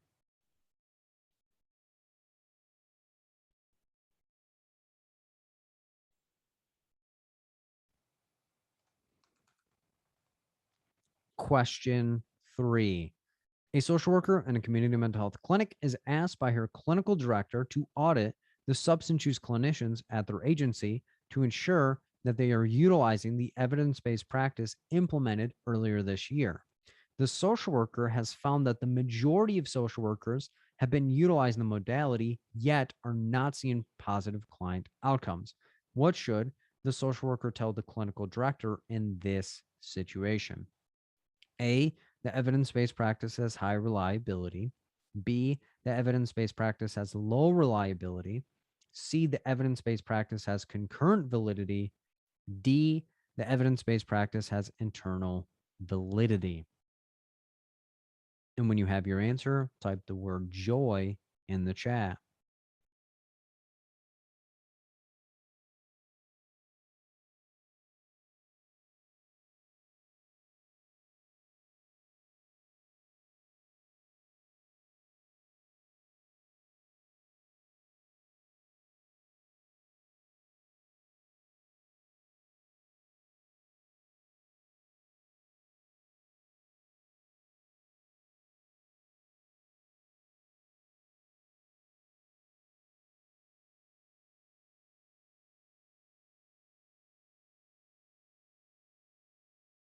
Opening the polls.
Twenty more seconds.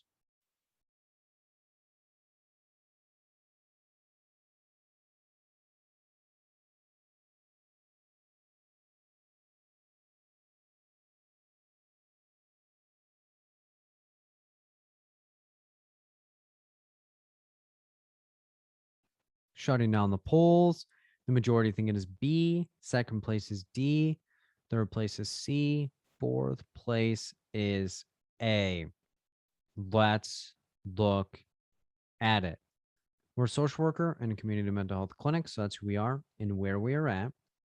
We're asked by the clinical director to audit the substance use clinicians at their agency to ensure that they're utilizing that evidence-based practice implemented earlier this year. Any length of time, hop on top of it because it helps paint the picture of what we're looking at this given moment. So this was a modality that was introduced earlier this year. Social workers found that the majority of social workers have been utilizing the modality, yet are not seeing positive client outcomes. So they're not seeing positive client outcomes. What should the social worker tell the clinical director in this situation? So let's define each of these terms, compare back to the question to see what we're looking at in particular.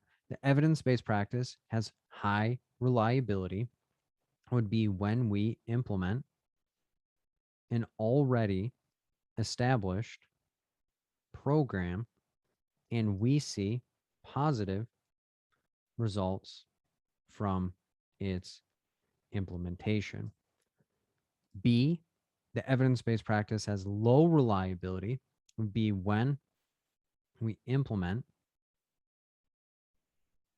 an already established program and we do not see positive results from its implementation. C, the evidence-based practice has concurrent validity, would be when a program that we developed is getting equally as good, if not better results than other programs that are currently going on. D, the evidence-based practice has internal validity, would be when a program that we developed is getting positive results within or inside our controlled environment. So let's look back at the question to see what we're looking at in particular. So quick review: social worker, community mental health clinic.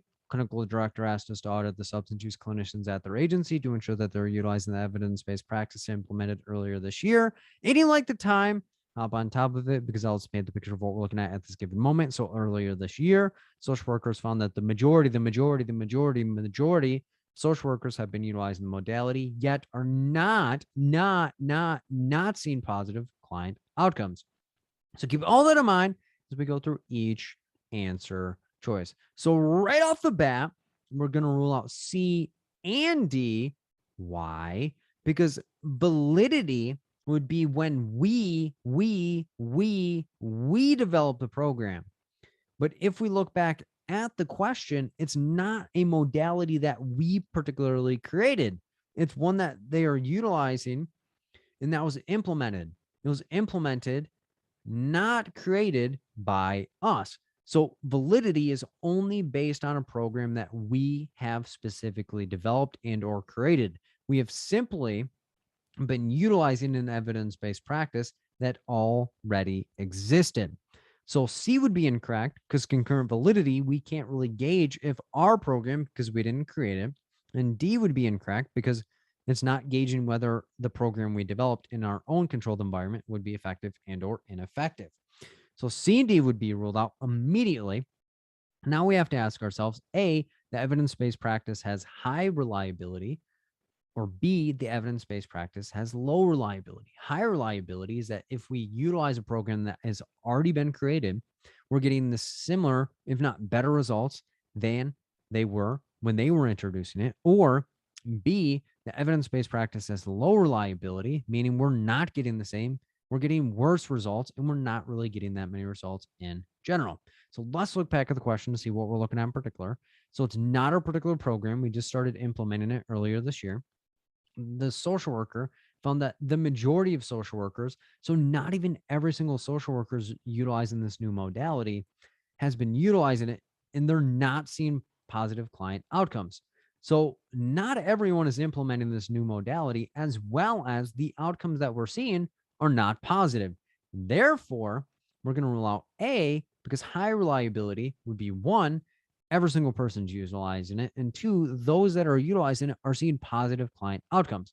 But the majority of people are utilizing it, so not every single social worker that we're repping and even rocking with are utilizing it, as well as those that are utilizing it are not seeing positive client outcomes. Therefore, the evidence-based practice has low reliability.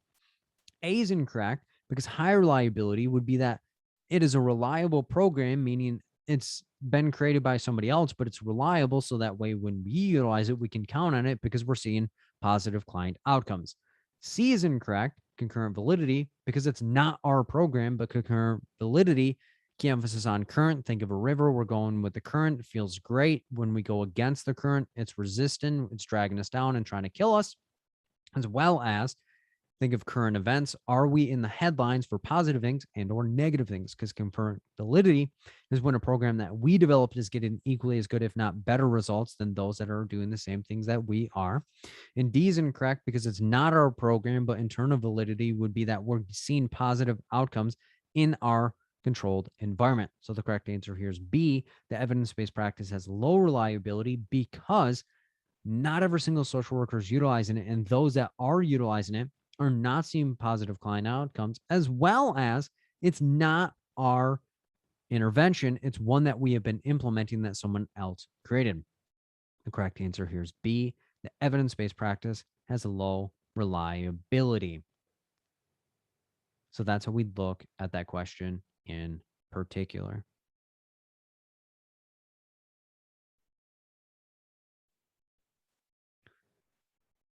Question 4. A social worker has been conducting a research study to better understand ways to increase the likelihood school-aged children receive therapy services when they've experienced trauma in their life. The social worker has been implementing various school-based interventions that have shown promising results at her school. The social worker has reached out to multiple school social workers in the area to inquire about their experience with their students seeking therapy services. What type of validity best explains what the social worker is looking for? A, internal, B, external, C, concurrent, D, predictive. And when you have your answer, type the word determination in the chat.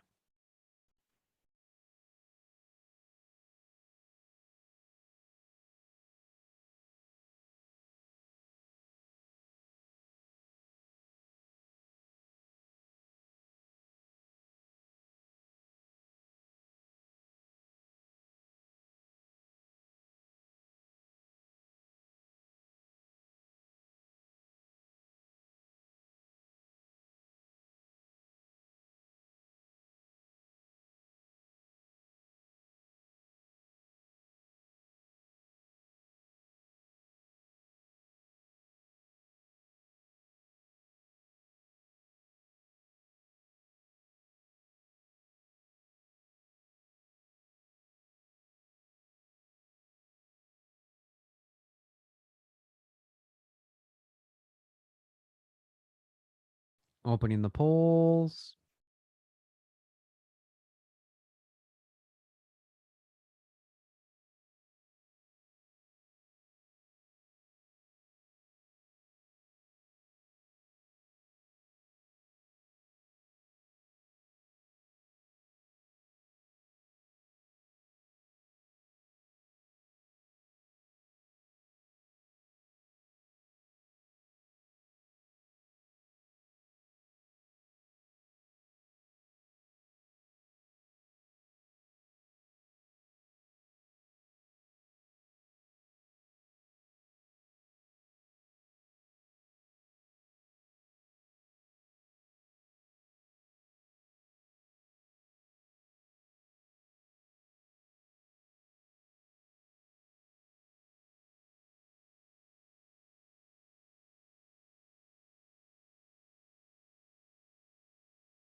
Twenty more seconds.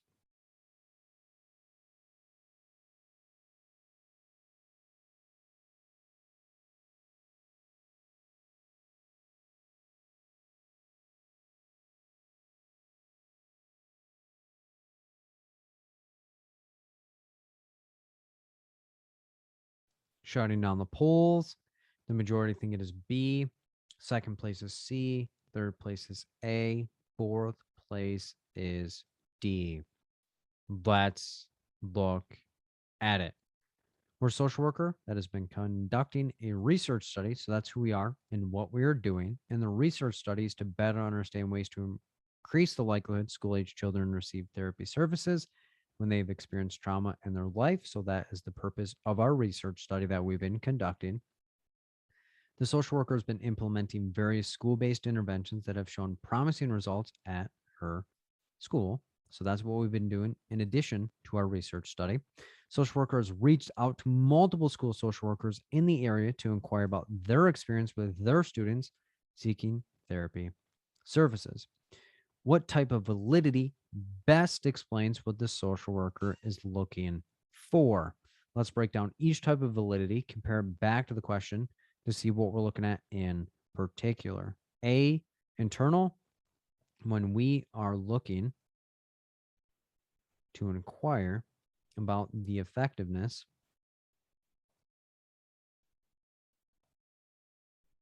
of our program within our controlled environment.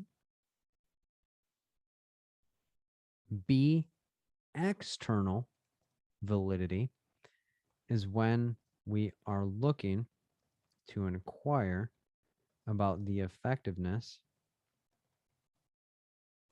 of our program outside of our controlled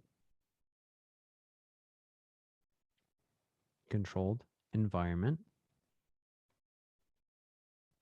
C, concurrent validity is when we are looking to inquire about what other interventions or studies are doing in the area of interest to gauge the effectiveness of our program and whether it is equally as good, if not better, than those that currently exist. D, predictive is when we are looking to inquire about whether what we thought would happen is actually happening when our intervention is implemented. Those are the types of validity. Let's look back at the question to see what we're looking at in particular. So, quick review. Social worker conducting a research study to better understand ways to increase the likelihood school-age children receive therapy services when they've experienced trauma in their life. So we're conducting a research study. That is our target population. The social worker has been implementing various school-based interventions that have shown promising results at her school. The social workers reached out to multiple school social workers in the area to inquire about their experience with their students seeking therapy services. So that's the challenge that we have to get into our mind, is that we have an intervention, we've been doing research, and now we're asking other people in the area what their experience as well. So keep all that in mind as we go through each answer choice. So right off the bat, we're going to roll out D. Why? Because predictive is where we are looking at, is what we thought happening going to happen, or is what we thought that was going to happen actually happening? But if we look back at the question, we've been implementing various school-based interventions that have shown promising results at our school. So if the question said we thought that we'd be able to create interventions at our school and see promising results, it'd be predictive. However, we are now reaching out to multiple school social workers in the area, not at our school, but in the area, to inquire about their experience with their students seeking therapy services. So D is incorrect because it's not just talking about our program. Specifically, it's saying, hey, we created a program. We're seeing promising results. Now we're reaching out to other school social workers to see how their interventions are working at their schools. So for that reason, we're also going to rule out A. Why? Because internal validity is where we're looking inside of our particular controlled environment to see whether our interventions have been effective and or ineffective. If we look back at the question, we've been implementing school-based interventions that have shown promising results at our school. So we're not examining our school because we continue the pattern by reaching out to multiple school social workers in the area to ask about their experience with their students in the situation. So it's not saying, hey, what is our interventions doing at your school? So for that reason as well, we're going to rule out B. Why? Because internal validity is where we're exploring our interventions in our controlled environment. But that is going to be ruled out because we're talking to other school social workers in the area, not in our school district, not in our schools, but in other schools. And B is going to be incorrect because we're not implementing or providing the interventions that we have developed to these other school social workers for them to implement at their schools. We're asking them their experience with their students doing their way, not utilizing our modalities. So A is incorrect because we're not talking about our specific school. And B is incorrect because we're not having other people use our program at their school. And D is incorrect because we're not talking about what we thought was going to happen when we implemented the strategies at our school. So the correct answer here is C, concurrent, because again, key emphasis on current. Think of a current in a river. Is our program equally as good, if not better, than what other people are utilizing within their environment? Instead, we have been seeing promising results. Are other school social workers seeing promising results in their environment utilizing their strategies? So therefore, we're saying, hey, we're seeing promising results. We need to see if our program is equally as good, if not better, than those that are being implemented at other schools. So A is incorrect because it's not asking how our program is doing within our school. B is incorrect because it's not asking how our intervention is doing in other schools. So we're not reaching out to other school social workers to say, hey, how's my program working for you? We're asking how their programs are working for them. And D is incorrect because we're not trying to predict what was particularly going on. C, concurrent validity, is the correct answer because we're seeing how our program measures up to what is currently going on within other schools. So the correct answer here is C, concurrent validity. So that's how we look at that question in particular.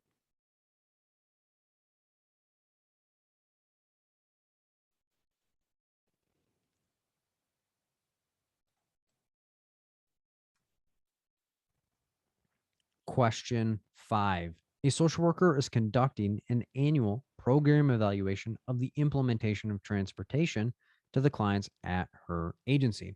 The social worker is unsure of what type of evaluation would be most helpful when inquiring about the outcome of the transportation program.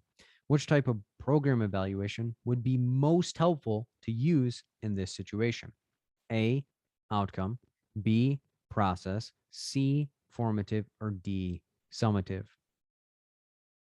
And when you have your answer, type one thing that you do for self-care in the chat.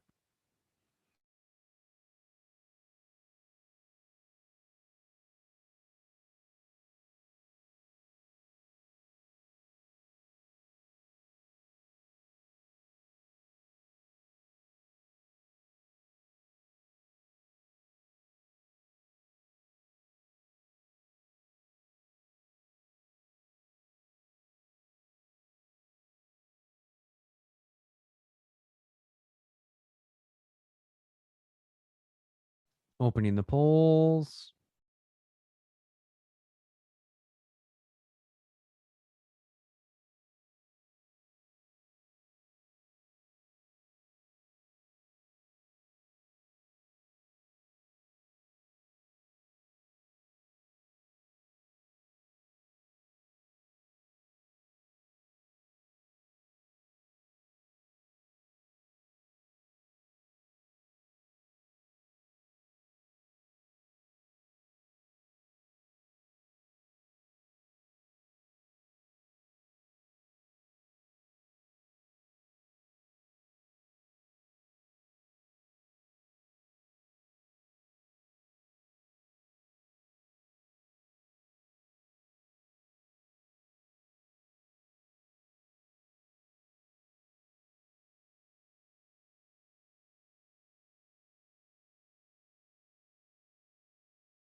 Twenty more seconds.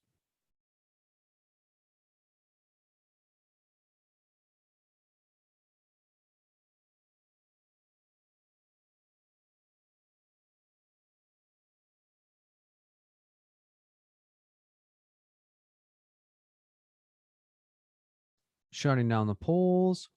The majority think it is D. Second place is A. Third place is C. Fourth place is B. Let's look at it. Where social worker is conducting a program evaluation, annual program evaluation, any length of time, hop on top of it because it helps paint the picture of what we're looking at this given moment. So we're a social worker conducting a program evaluation. It's an annual program evaluation, any length of time, hop on top of it because it helps paint the picture of what we're looking at. So it's done every year of the implementation of transportation to the clients at her agency. Social worker is unsure of what type of evaluation would be most helpful when inquiring about the outcome of the transportation program. So that's what we're particularly looking at. What type of program evaluation would be most helpful to utilize in this situation? So let's break down each program evaluation, compare back to the question to see what we're looking at in particular. A, outcome is when we examine the training, competencies, knowledge, and skills. Well, knowledge, skills, and attitudes of the professionals at the agency that are delivering the services to the clients to see the impact it has on their treatment. B, process evaluation is when we examine how a program is being delivered, and it is all about the process and or the steps that professionals are taking. C, formative is when we examine how a program is being formed, and it is typically done at the beginning of the process. Remember, back to the soft launch, small piece of that target population to test out the program. D, summative evaluation is when we examine how a program has been delivered, and it is typically done at a later date, or when a program has been developed. So when you are trying to complete a summary of the results. So let's look back at the question to see what we're looking at in particular. So quick review. Social worker conducted an annual program evaluation. Any length of time, hop on top of it because I'll paint the picture of what we're looking at. So this happens every year of the implementation of transportation of the client-centered agency. The social worker's unsure of what type of evaluation would be most helpful when inquiring about the outcome of the transportation program. So keep all that in mind as we go through each answer choice. So right off the bat, we're going to rule out A, why? And you may be saying, Phil, what the heck?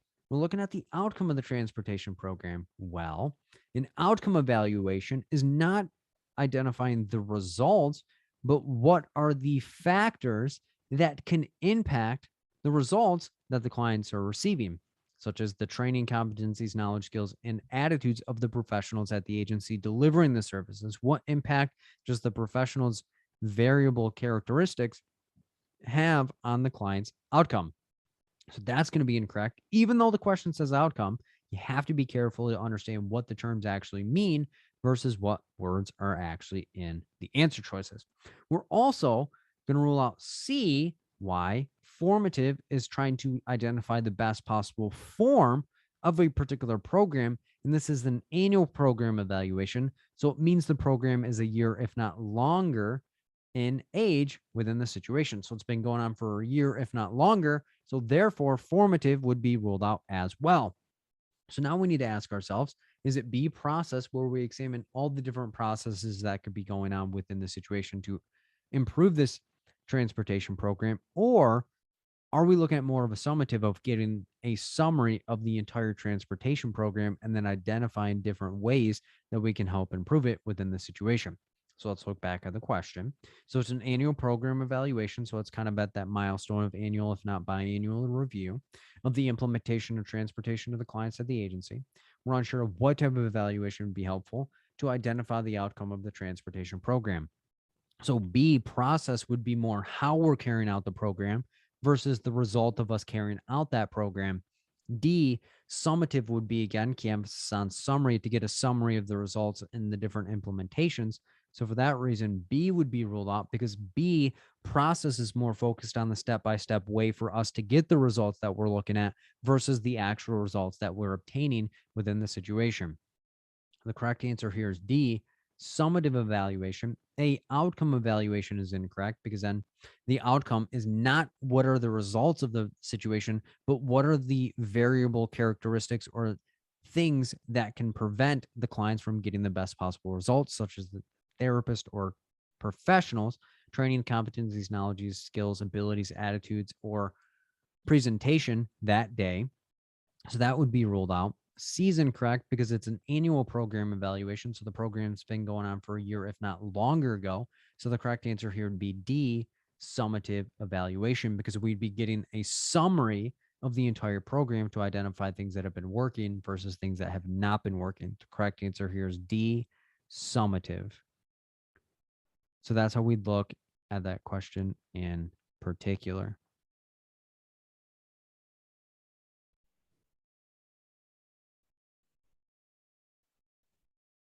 Question 6. A social worker in an outpatient clinic has been working with women who have experienced domestic violence in their lives for the past 3 months. The social worker has realized that some of the women have been missing appointments and that when she asked them about it, they said transportation is a barrier for them. Social worker would like to make changes to the newly developed transportation program at her agency. Which type of program evaluation is she most likely to use in this situation?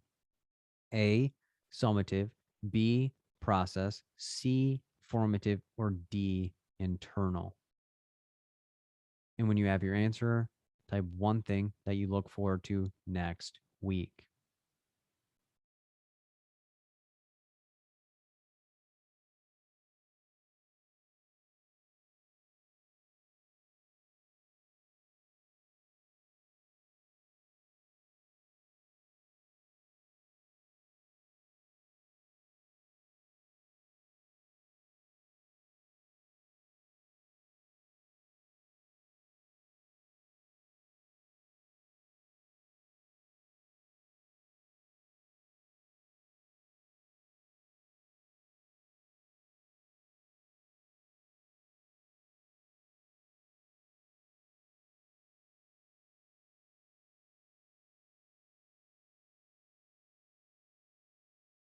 Opening the polls.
Twenty more seconds.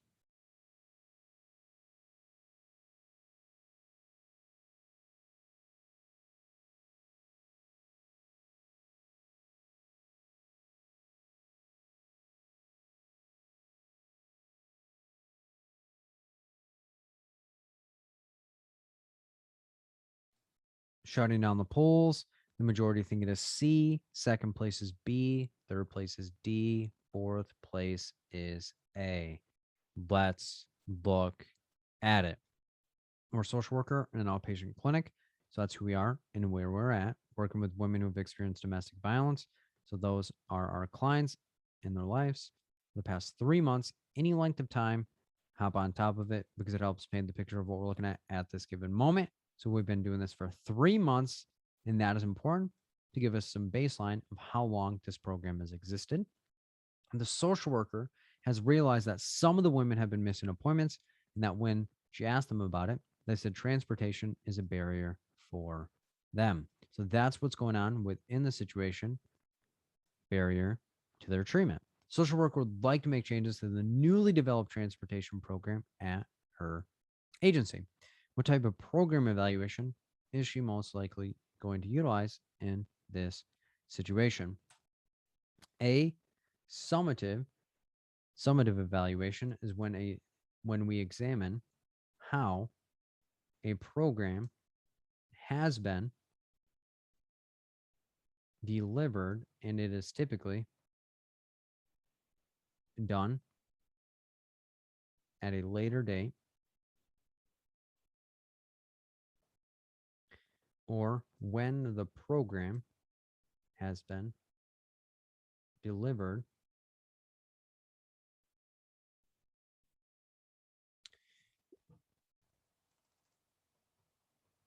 to a large number of people. So it's when you are trying to complete a summary of the program. B, process evaluation is when we examine how a program is being delivered, and it is all about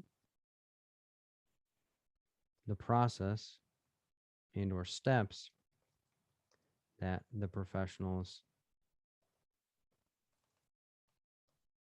are taking. C, formative is when we examine how a program is being formed, and it is typically done at the beginning of the program, so during the soft launch. D, internal is a component of validity, and it does not fit in this question. So Phil just added it in for filler. So let's look back at the question to see what we're looking at in particular. So quick review. Social worker, outpatient clinic, working with women who've experienced domestic violence in the last past 3 months. Any length of time, hop on top of it because it helps paint the picture of what we're looking at. The social workers realized that some of the women have been missing appointments. When she asked them about it, they said transportation is a barrier for them. social worker would like to make changes to the newly developed transportation program at the agency. So keep all that in mind as we go through each answer choice. So right off the bat, we're going to rule out A. Why? Because it's a newly developed transportation program, and summative is after a decent amount of time or when the program has been delivered to a large number of people. So when the program has newly developed, it's at the beginning stages, and our baseline is 3 months ago. So that's the problem in the situation. A summative is over a long period of time, and it's more of a summary. Since it's newly developed, we would not be looking at how it has been delivered to a large number of people.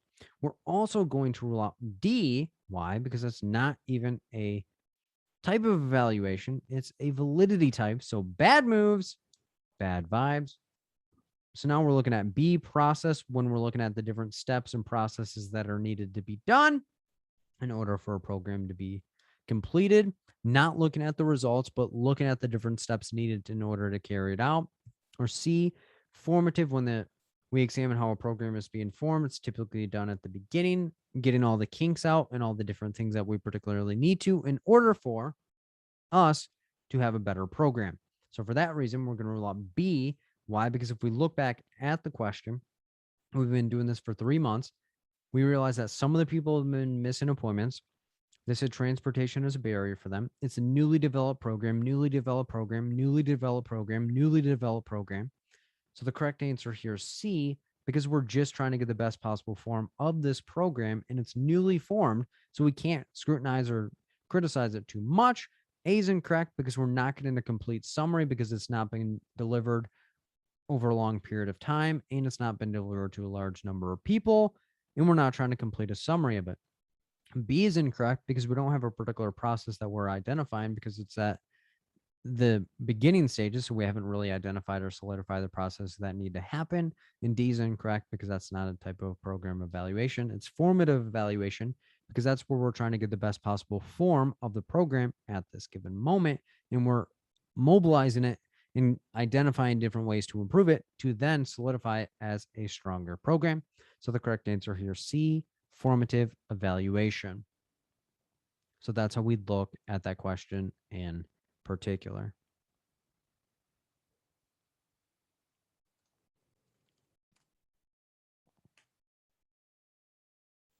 Question 7. A social worker that is working with adolescents who struggle with eating disorders have been conducting an evaluation on the effectiveness of the interventions used within her agency. She's already identified the goals of the agency and has conducted a process evaluation. What would be the next step she would have to take when conducting the program evaluation? A. Identify the organizational structure of her agency. B. Define the specific outcomes desired by the agency. C. Conduct an outcome evaluation. D. Conduct a summative evaluation. And when you have your answer, type one positive thing about yourself in the chat.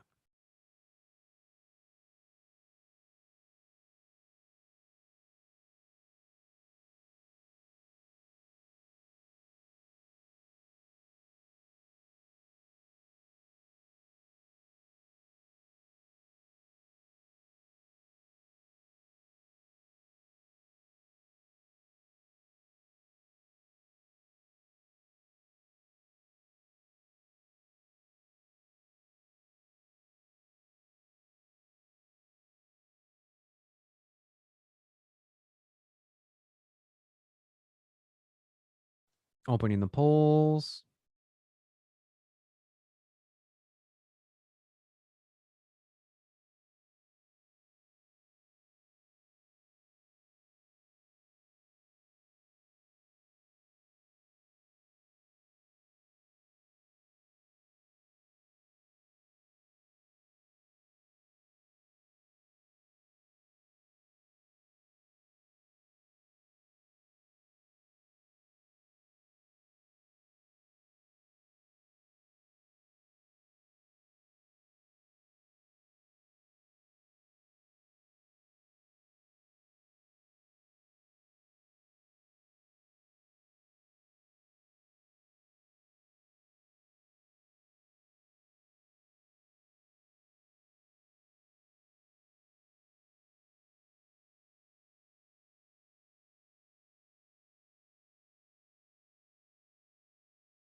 20 more seconds.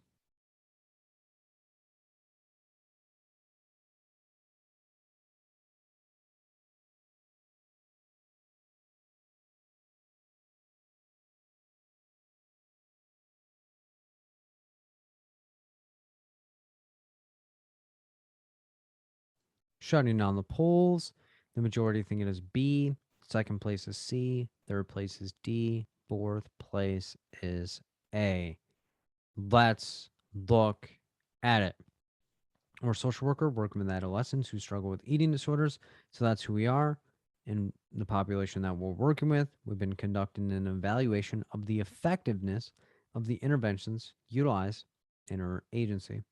She has already identified the goals of the agency, step 1, and conducted a process of evaluation, step 2. What would be the next step she would have to take when conducting the program evaluation? A, identify the organizational structure of her agency. B, define the specific outcomes desired by the agency.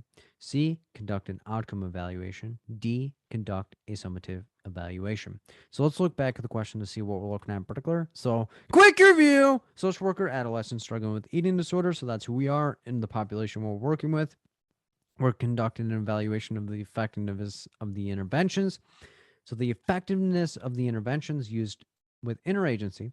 She's already identified the goals of the agency, step 1, and has conducted a process of evaluation, step 2. So keep all that in mind as we go through each answer choice. So right off the bat, we are going to rule out A. Why?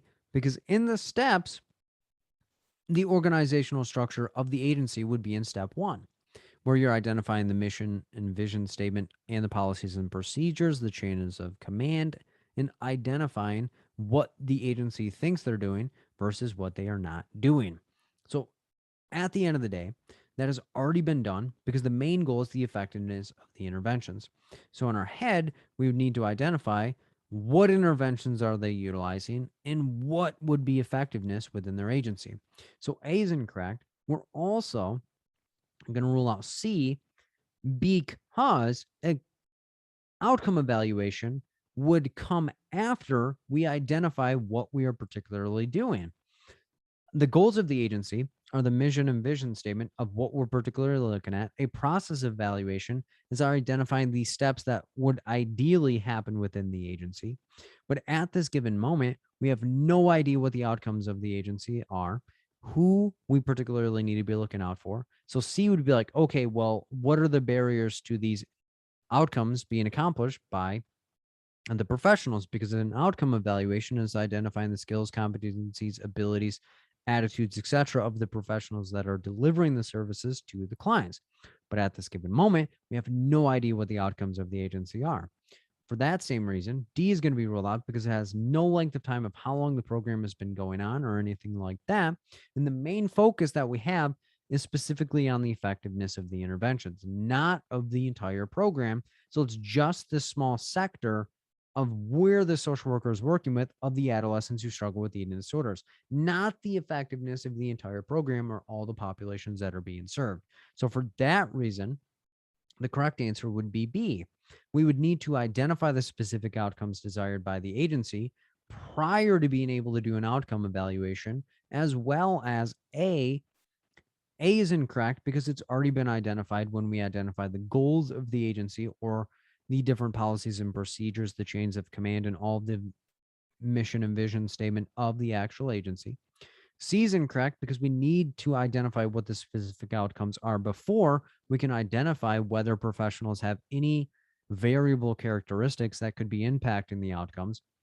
And D is incorrect because we're not doing a summary of the entire agency. It's only for the specific adolescents who struggle with eating disorders and the effectiveness of the interventions that we're utilizing with the adolescents who struggle with eating disorders. So the correct answer here would be B, define the specific outcomes desired by the agency. The correct answer is B, define the specific outcomes desired by the agency. So that's how we'd look at that question in particular.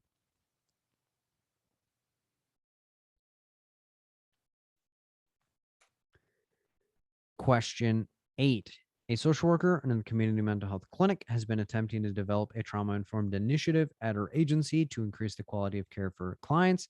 The social worker has provided surveys to staff and clients at the agency to better understand what is currently going on and to identify ways to make the services more trauma-informed. The social worker plans to make changes to various office spaces, provide required trauma care training, and to develop a trauma-informed care team to ensure that her agency becomes more trauma-informed. What would be the next thing for the social worker to do to deliver the trauma informed care initiative? A, continue to gather information regarding ways to make your agency more trauma informed. B, develop a task force team to carry out the identified goals and objectives to make your agency more trauma informed. C, develop goals and objectives for the trauma informed initiative to continue making her agency more trauma informed. D, evaluate how implementing the identified goals and objectives have impacted the staff and clients at her agency. And when you have your answer, type the word Michigan in the chat.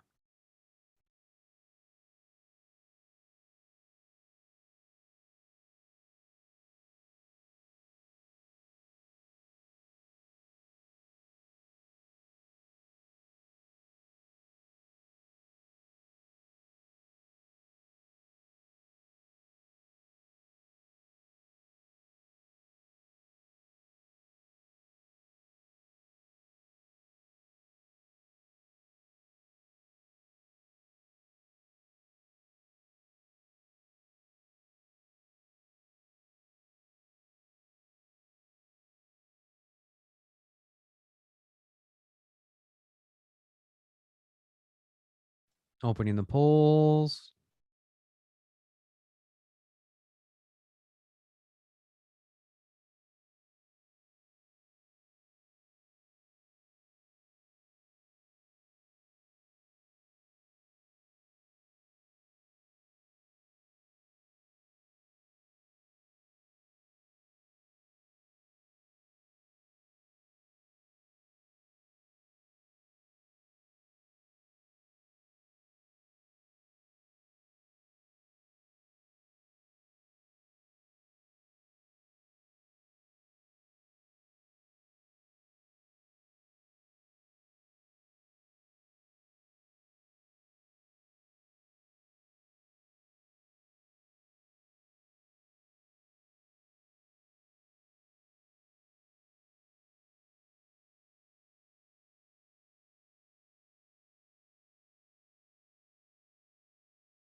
Twenty more seconds.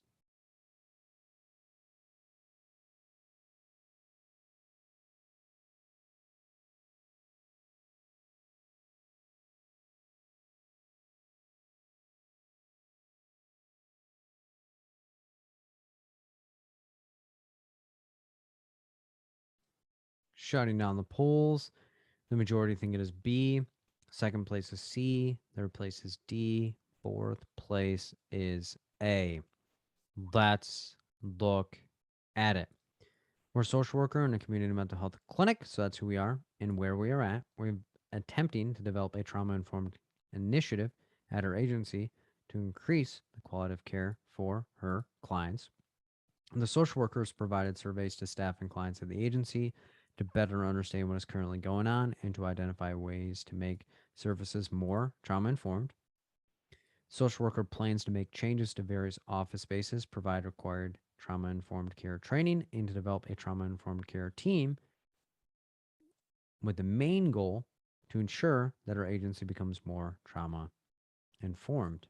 What would be the next thing for the social worker to do to deliver the trauma-informed care initiative? A, continue to gather information regarding ways to make your agency more trauma-informed. B, develop a task force team to carry out the identified goals and objectives to make your agency more trauma informed. C, develop goals and objectives from the trauma informed initiative to continue making her agency more trauma informed. D, evaluate how implementing the identified goals and objectives have impacted the staff and clients at her agency. So let's look back at the question to see what we're looking at in particular. So quick review, social worker, community mental health clinic. So that's who we are, where we're at, attempting to develop a trauma-informed care initiative at our agency to increase the quality of care for clients, quality of care for clients, quality of care for clients. Social workers provided surveys to staff and clients of the agency to be better understand what is currently going on and to identify ways to make the services more trauma informed. So gathering not just the feedback from the clients that are receiving services, but the people that are actually delivering the services. The social worker plans to make changes to various office spaces, provide trauma informed care training, and to develop a trauma informed care team with the main goal to ensure that our agency becomes more trauma informed. Keep all that in mind as we go through each answer choice. So right off the bat, we're going to rule out D. Why? Because the very important thing in the question is that she plans to make changes to various office spaces, provide trauma-informed care training, and to develop a trauma-informed care team. It has not happened yet. So D would be impossible of evaluating how implementing the identified goals and objectives have impacted the staff because she only plans. It has not been done just yet. We're also going to rule out A. Why? Because in the question, it states that she's provided surveys to staff and clients at the agency to better understand what is currently going on and to identify ways to make services more trauma informed. So the surveys have been provided to both the clients and the people that are receiving the services. So that's important because we wouldn't continue gathering more information because then the clients are going to be like, what are you particularly doing? And then the therapist would be like, what the heck is going on as well? So A is incorrect because we already have enough information because we've developed a plan to get the job done. D is incorrect because we cannot implement goals and or objectives because we can't evaluate something that hasn't been implemented just yet. Now we have to ask ourselves, do we need to develop goals and objectives for the trauma-informed initiative to continue making agency more trauma-informed? Or do we need to move to the next step and develop a task force team, Autobots assemble, to carry out the identified goals and objectives to make the agency more trauma-informed? Well, let's look back at the question and see what we're looking at in particular. So she's been attempting to develop a trauma-informed care initiative to increase the quality of care for clients. So that sounds like a goal to me, and I want to improve the quality of care for my clients. So then she surveyed staff and clients to identify ways to improve. Then she plans to make changes to various office spaces, provide trauma-informed care training, and to develop a trauma-informed care team with the main goal to ensure that the agency becomes more trauma-informed. Sounds like another goal. Therefore, we can rule out C because in the question, the goals and objectives have already been mapped out for us.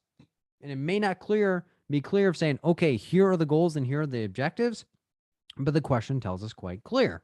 Why? Attempting, so it hasn't been done yet, to develop a trauma-informed care initiative at the agency with the goal to increase the quality of care for clients. She gathered information from the people getting information or services, as well as the people providing the information as well as services to get their view. And then she plans, which again could be the objectives of change of various office spaces, provide required trauma-informed care and team, and develop a trauma-informed care team to ensure agency becomes more trauma-informed. So we're changing office spaces, we're doing trainings, and we're developing a team, which sounds like the objectives. We just have to put the rubber to the road and do the dang thing. So the correct answer here is B. Develop a task force team to carry out the identified goals and objectives to make the agency more trauma-informed. A is incorrect because we're not just going to continue gathering information because we already have enough information. We ask the people that are delivering the services as well as the people that are receiving the services, what are ways that we can improve? C is incorrect because the question already identifies goals and objectives within the situation. And D is incorrect because we can't evaluate something that hasn't been implemented just yet. The correct answer here is B. Develop a task force team to carry out the identified goals and objectives to make your agency more trauma informed. So that's how we look at that question in particular.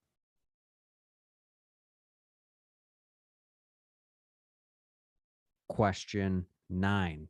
Community-based social worker has been collecting data around the rates of homelessness among transitional age youth in our community. The social worker would like to implement strategies to decrease homelessness and increase community involvement around the needs of vulnerable populations in her area. What should the social worker do first to accomplish her goals? A, identify clear goals and objectives that she would like to accomplish before sharing them with the community. B, continue to collect data to ensure that she has adequate evidence to back her goals. C, engage members in the community to help bring about change among the homeless youth in her area.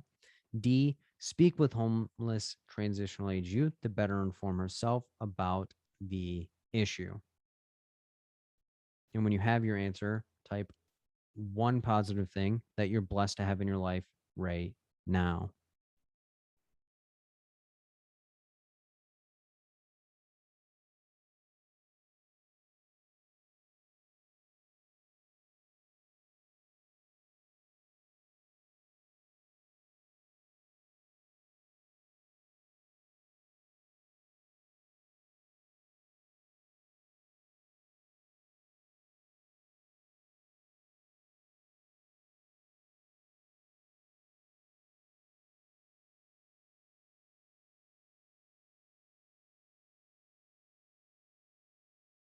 Opening the polls.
Twenty more seconds.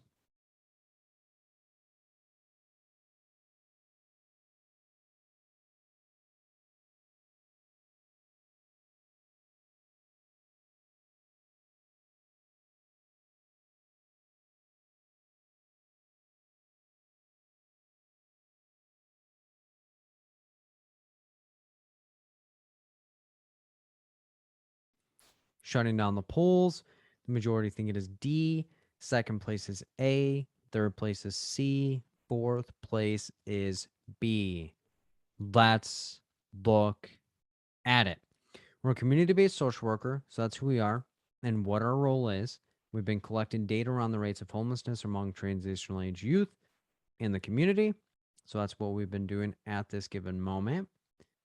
The social worker would like to implement strategies to decrease homelessness and increase community involvement around the needs of vulnerable populations in her area. So that's what we would particularly like to do. What should the social worker do first to accomplish her goals? This question is going to be an application question. Why? Because it's a client scenario that we can react to in the best way that we know how. So we'll be able to apply the acronym to each answer choice and each answer choice back to the question. So let's go through it. But again, we'll utilize the question to ultimately tell us what the answer is. A, identify clear goals and objectives that she would like to accomplish before sharing them with the community. This one is going to be an intervene, and we'll let the question decide that in just a second. B, continue to collect data to ensure that she has adequate evidence to back her goals. Intervene, and we'll let the question determine that in just a second. C, engage members in the community to help bring about change among homeless youth in her area. Intervene, and we'll let the question determine that in just a second. Intervene, why? Because it's an action on our end to help progress the therapeutic process in some way, shape, or form. D, speak with homeless transitional age youth to better inform herself about the issue. Feelings, why? Because it's getting our clients direct perspective of what's going on with and for their situation. So let's look back at the question to see what we're looking at in particular. So quick review: community-based social worker collecting data around the rates of homelessness among transitional age youth in her community. So the community-based social worker, our target population is transitional age youth that are homeless. Social worker would like to implement strategies to help decrease homelessness and increase community involvement around the needs of vulnerable populations in our areas. So keep all that in mind as we go through each answer choice. So right off the bat, we're going to rule out A. And you may be saying, Phil, what the crap? What are you talking about? Goals and objectives are the main thing that we have to keep in mind. But if we look at it closely, identify clear goals and objectives that she would like to accomplish, before sharing them with the community, it's not up to the researcher or social worker of what the community should want to accomplish. So that's why we would rule that out. It's not up to the social worker of what she wants to accomplish. The community should identify specifically what they particularly want to do. We're also going to rule out B because we're also going to look at that closely. Continue to collect data, which is great because she has been collecting data. It's like, okay, well, why not? What's the harm in this? That she has adequate evidence to back her goals. Again, it's not focused on what she, the social worker, particularly wants to accomplish. We're not going to continue collecting data to ensure that she has adequate evidence to back her goals. The goals have to be aligned with what the community wants and what that target population particularly wants, which again is the transitional age youth in the community that are homeless. So the target population, transitional age youth in the community, and they are homeless. So again, we're not just going to be like, yep, this is particularly what you guys need. I've been doing the data. I've been doing the research. Bad moves, bad vibes. So for that reason, we're in between C, engage members in the community to help bring about change among the homeless youth in our area, or D, speak with homeless transitional age youth to better inform ourselves about the issue. So now we have to ask ourselves, do we want to go to our specific target population and say, what do you particularly need? Or do we want to go to members of the community and ask them what they think that the homeless transitional age youth need? So for that reason, we're going to rule out C. Why? Because we're not going to go to other community members and say, hey, what do you think that they need? When we can go directly to the source to identify what particularly they want, if any help at this given moment. So going back to the question, we've been collecting data, but our data may not be concrete data from the transitional age youth in the community. So we've been collecting data, but again, data is not actual factual to the people that we particularly want to serve. Our target population is transitional age youth. We would like to implement strategies to decrease homelessness and increase community involvement, but we haven't done anything in this situation. A is incorrect because it's not based on what we want to accomplish. It's up to the community what they would like to see with and for their situation. B is incorrect because we can continue collecting data, which would be a positive thing, but it's not to ensure that we have adequate evidence to back our goals because, again, it must be the goals of the community and the objectives must align with what the community is able to do, oftentimes collected via a needs assessment. And C is incorrect because talking to every single person in the community is not going to be as helpful than going to the direct source and getting charged up by the target population that we have, which are transitional age youth that are homeless. So the correct answer here is D, speak with homeless transitional age youth to better inform herself about the issue. The correct answer is D, speak with homeless transitional age youth to better inform herself about the issue to identify where they would particularly like to go. So that's how we look at that question in particular.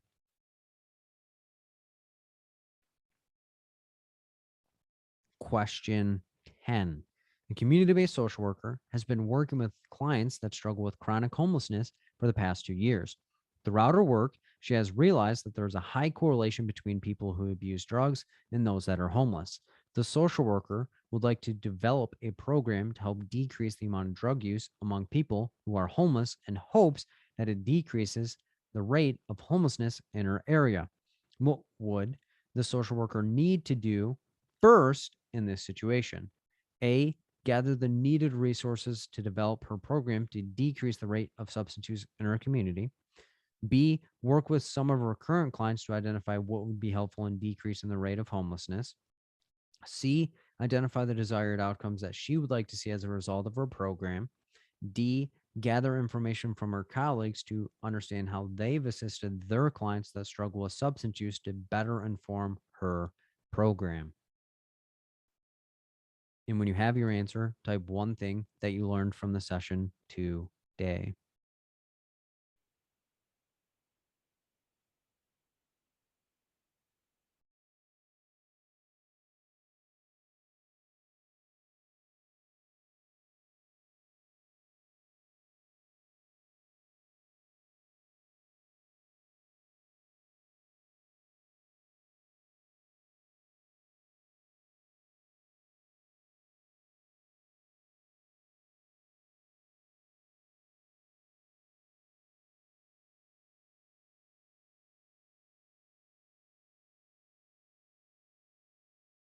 Opening the polls.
Twenty more seconds.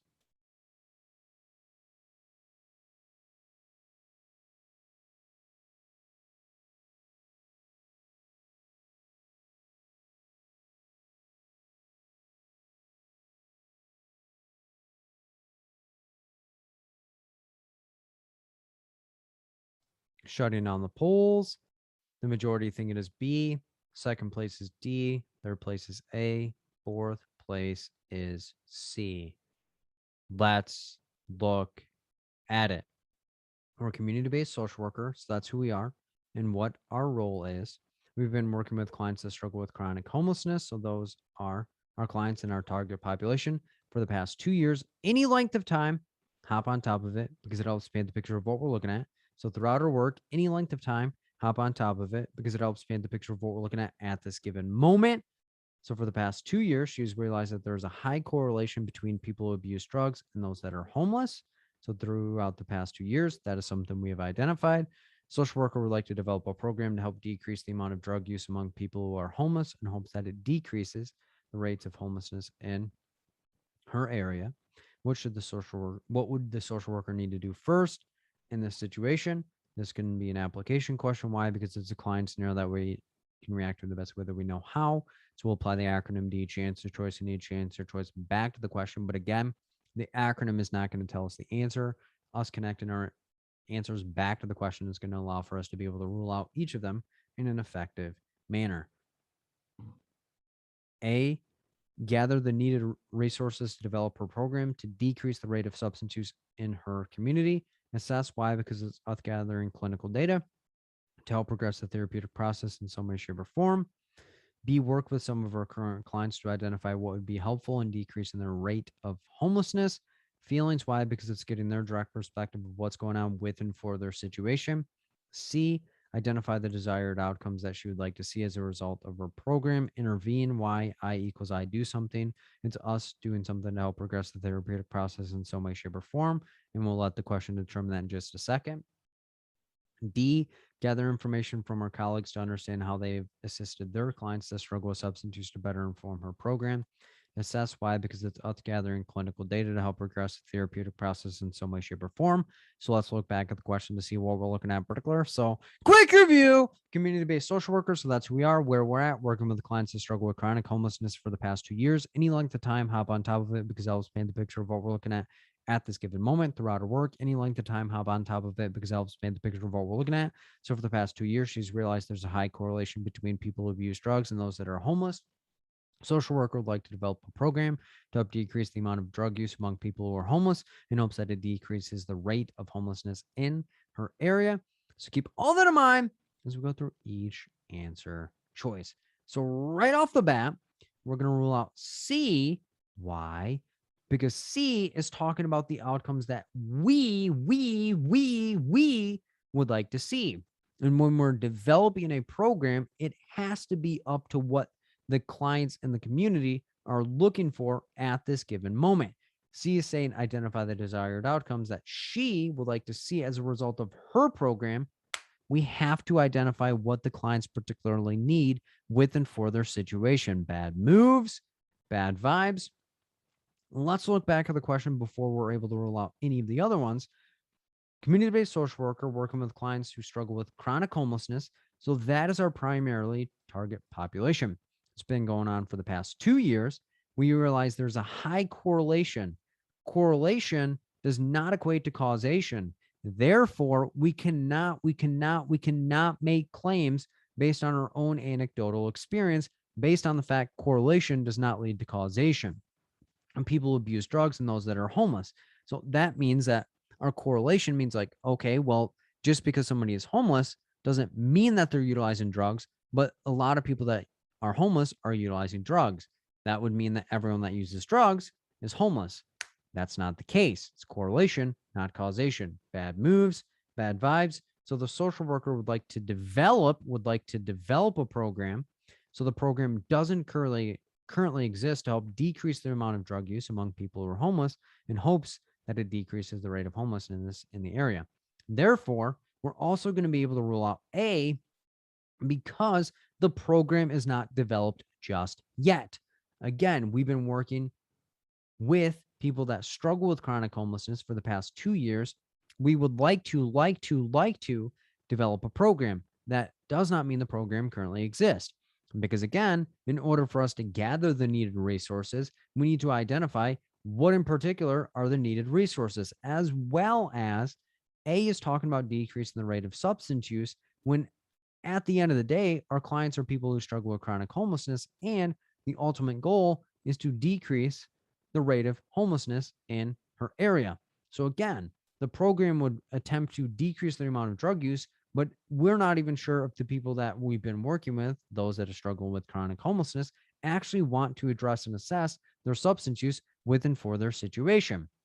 So now we're in between B, work with some of the current clients, those that struggle with chronic homelessness, to identify what would be helpful in decreasing the rate of homelessness, or D, gather information from her colleagues to understand how they've assisted their clients that struggle with substance use to better inform their program.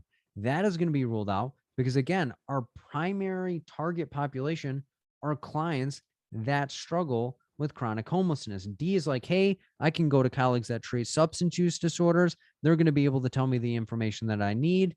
That's not our target population. You have to stay focused and stay in your lane. Our clients are those that struggle with chronic homelessness, and we've seen a high correlation. Correlation is not causation. Causation means this must occur. Correlation means this could occur, but not 100% of the time, of those that abuse drugs and those that are homeless. So we're trying to develop a new program to attempt to decrease drug use in order to hope to decrease the rate of homelessness in our area. It's not to specifically directly change the situation. So the correct answer here is going to be B, work with some of the current clients, those that are chronically homeless, to identify what would be helpful in decreasing their rate of homelessness, and not shooting in the dark and being like, yep, drug use is going to solve all the problems. Bad moves, bad vibes. We need to specifically talk with our clients with and for their situation. A is incorrect because we're not going to start gathering resources without a goal and or multiple goals, as well as the objectives that are needed in order to supplement the resources that are in existence, as well as we would identify the resources that we currently have before branching out to more. C is incorrect because it's not what we think is best. It's what our target population, those that are chronically homeless, think that are best with and for their situation. And D is incorrect because it's not focusing on our target population of those that are chronically homeless and saying those that have struggled with substance use, which again, it's a correlation, not causation. So the correct answer here is B, work with some of our current clients to identify what would be helpful in decreasing the rate of homelessness, because again, that is our target population. The correct answer here is B, work with some of our current clients to identify what would be helpful in decreasing their rate of homelessness. So that's how we look at that question in particular.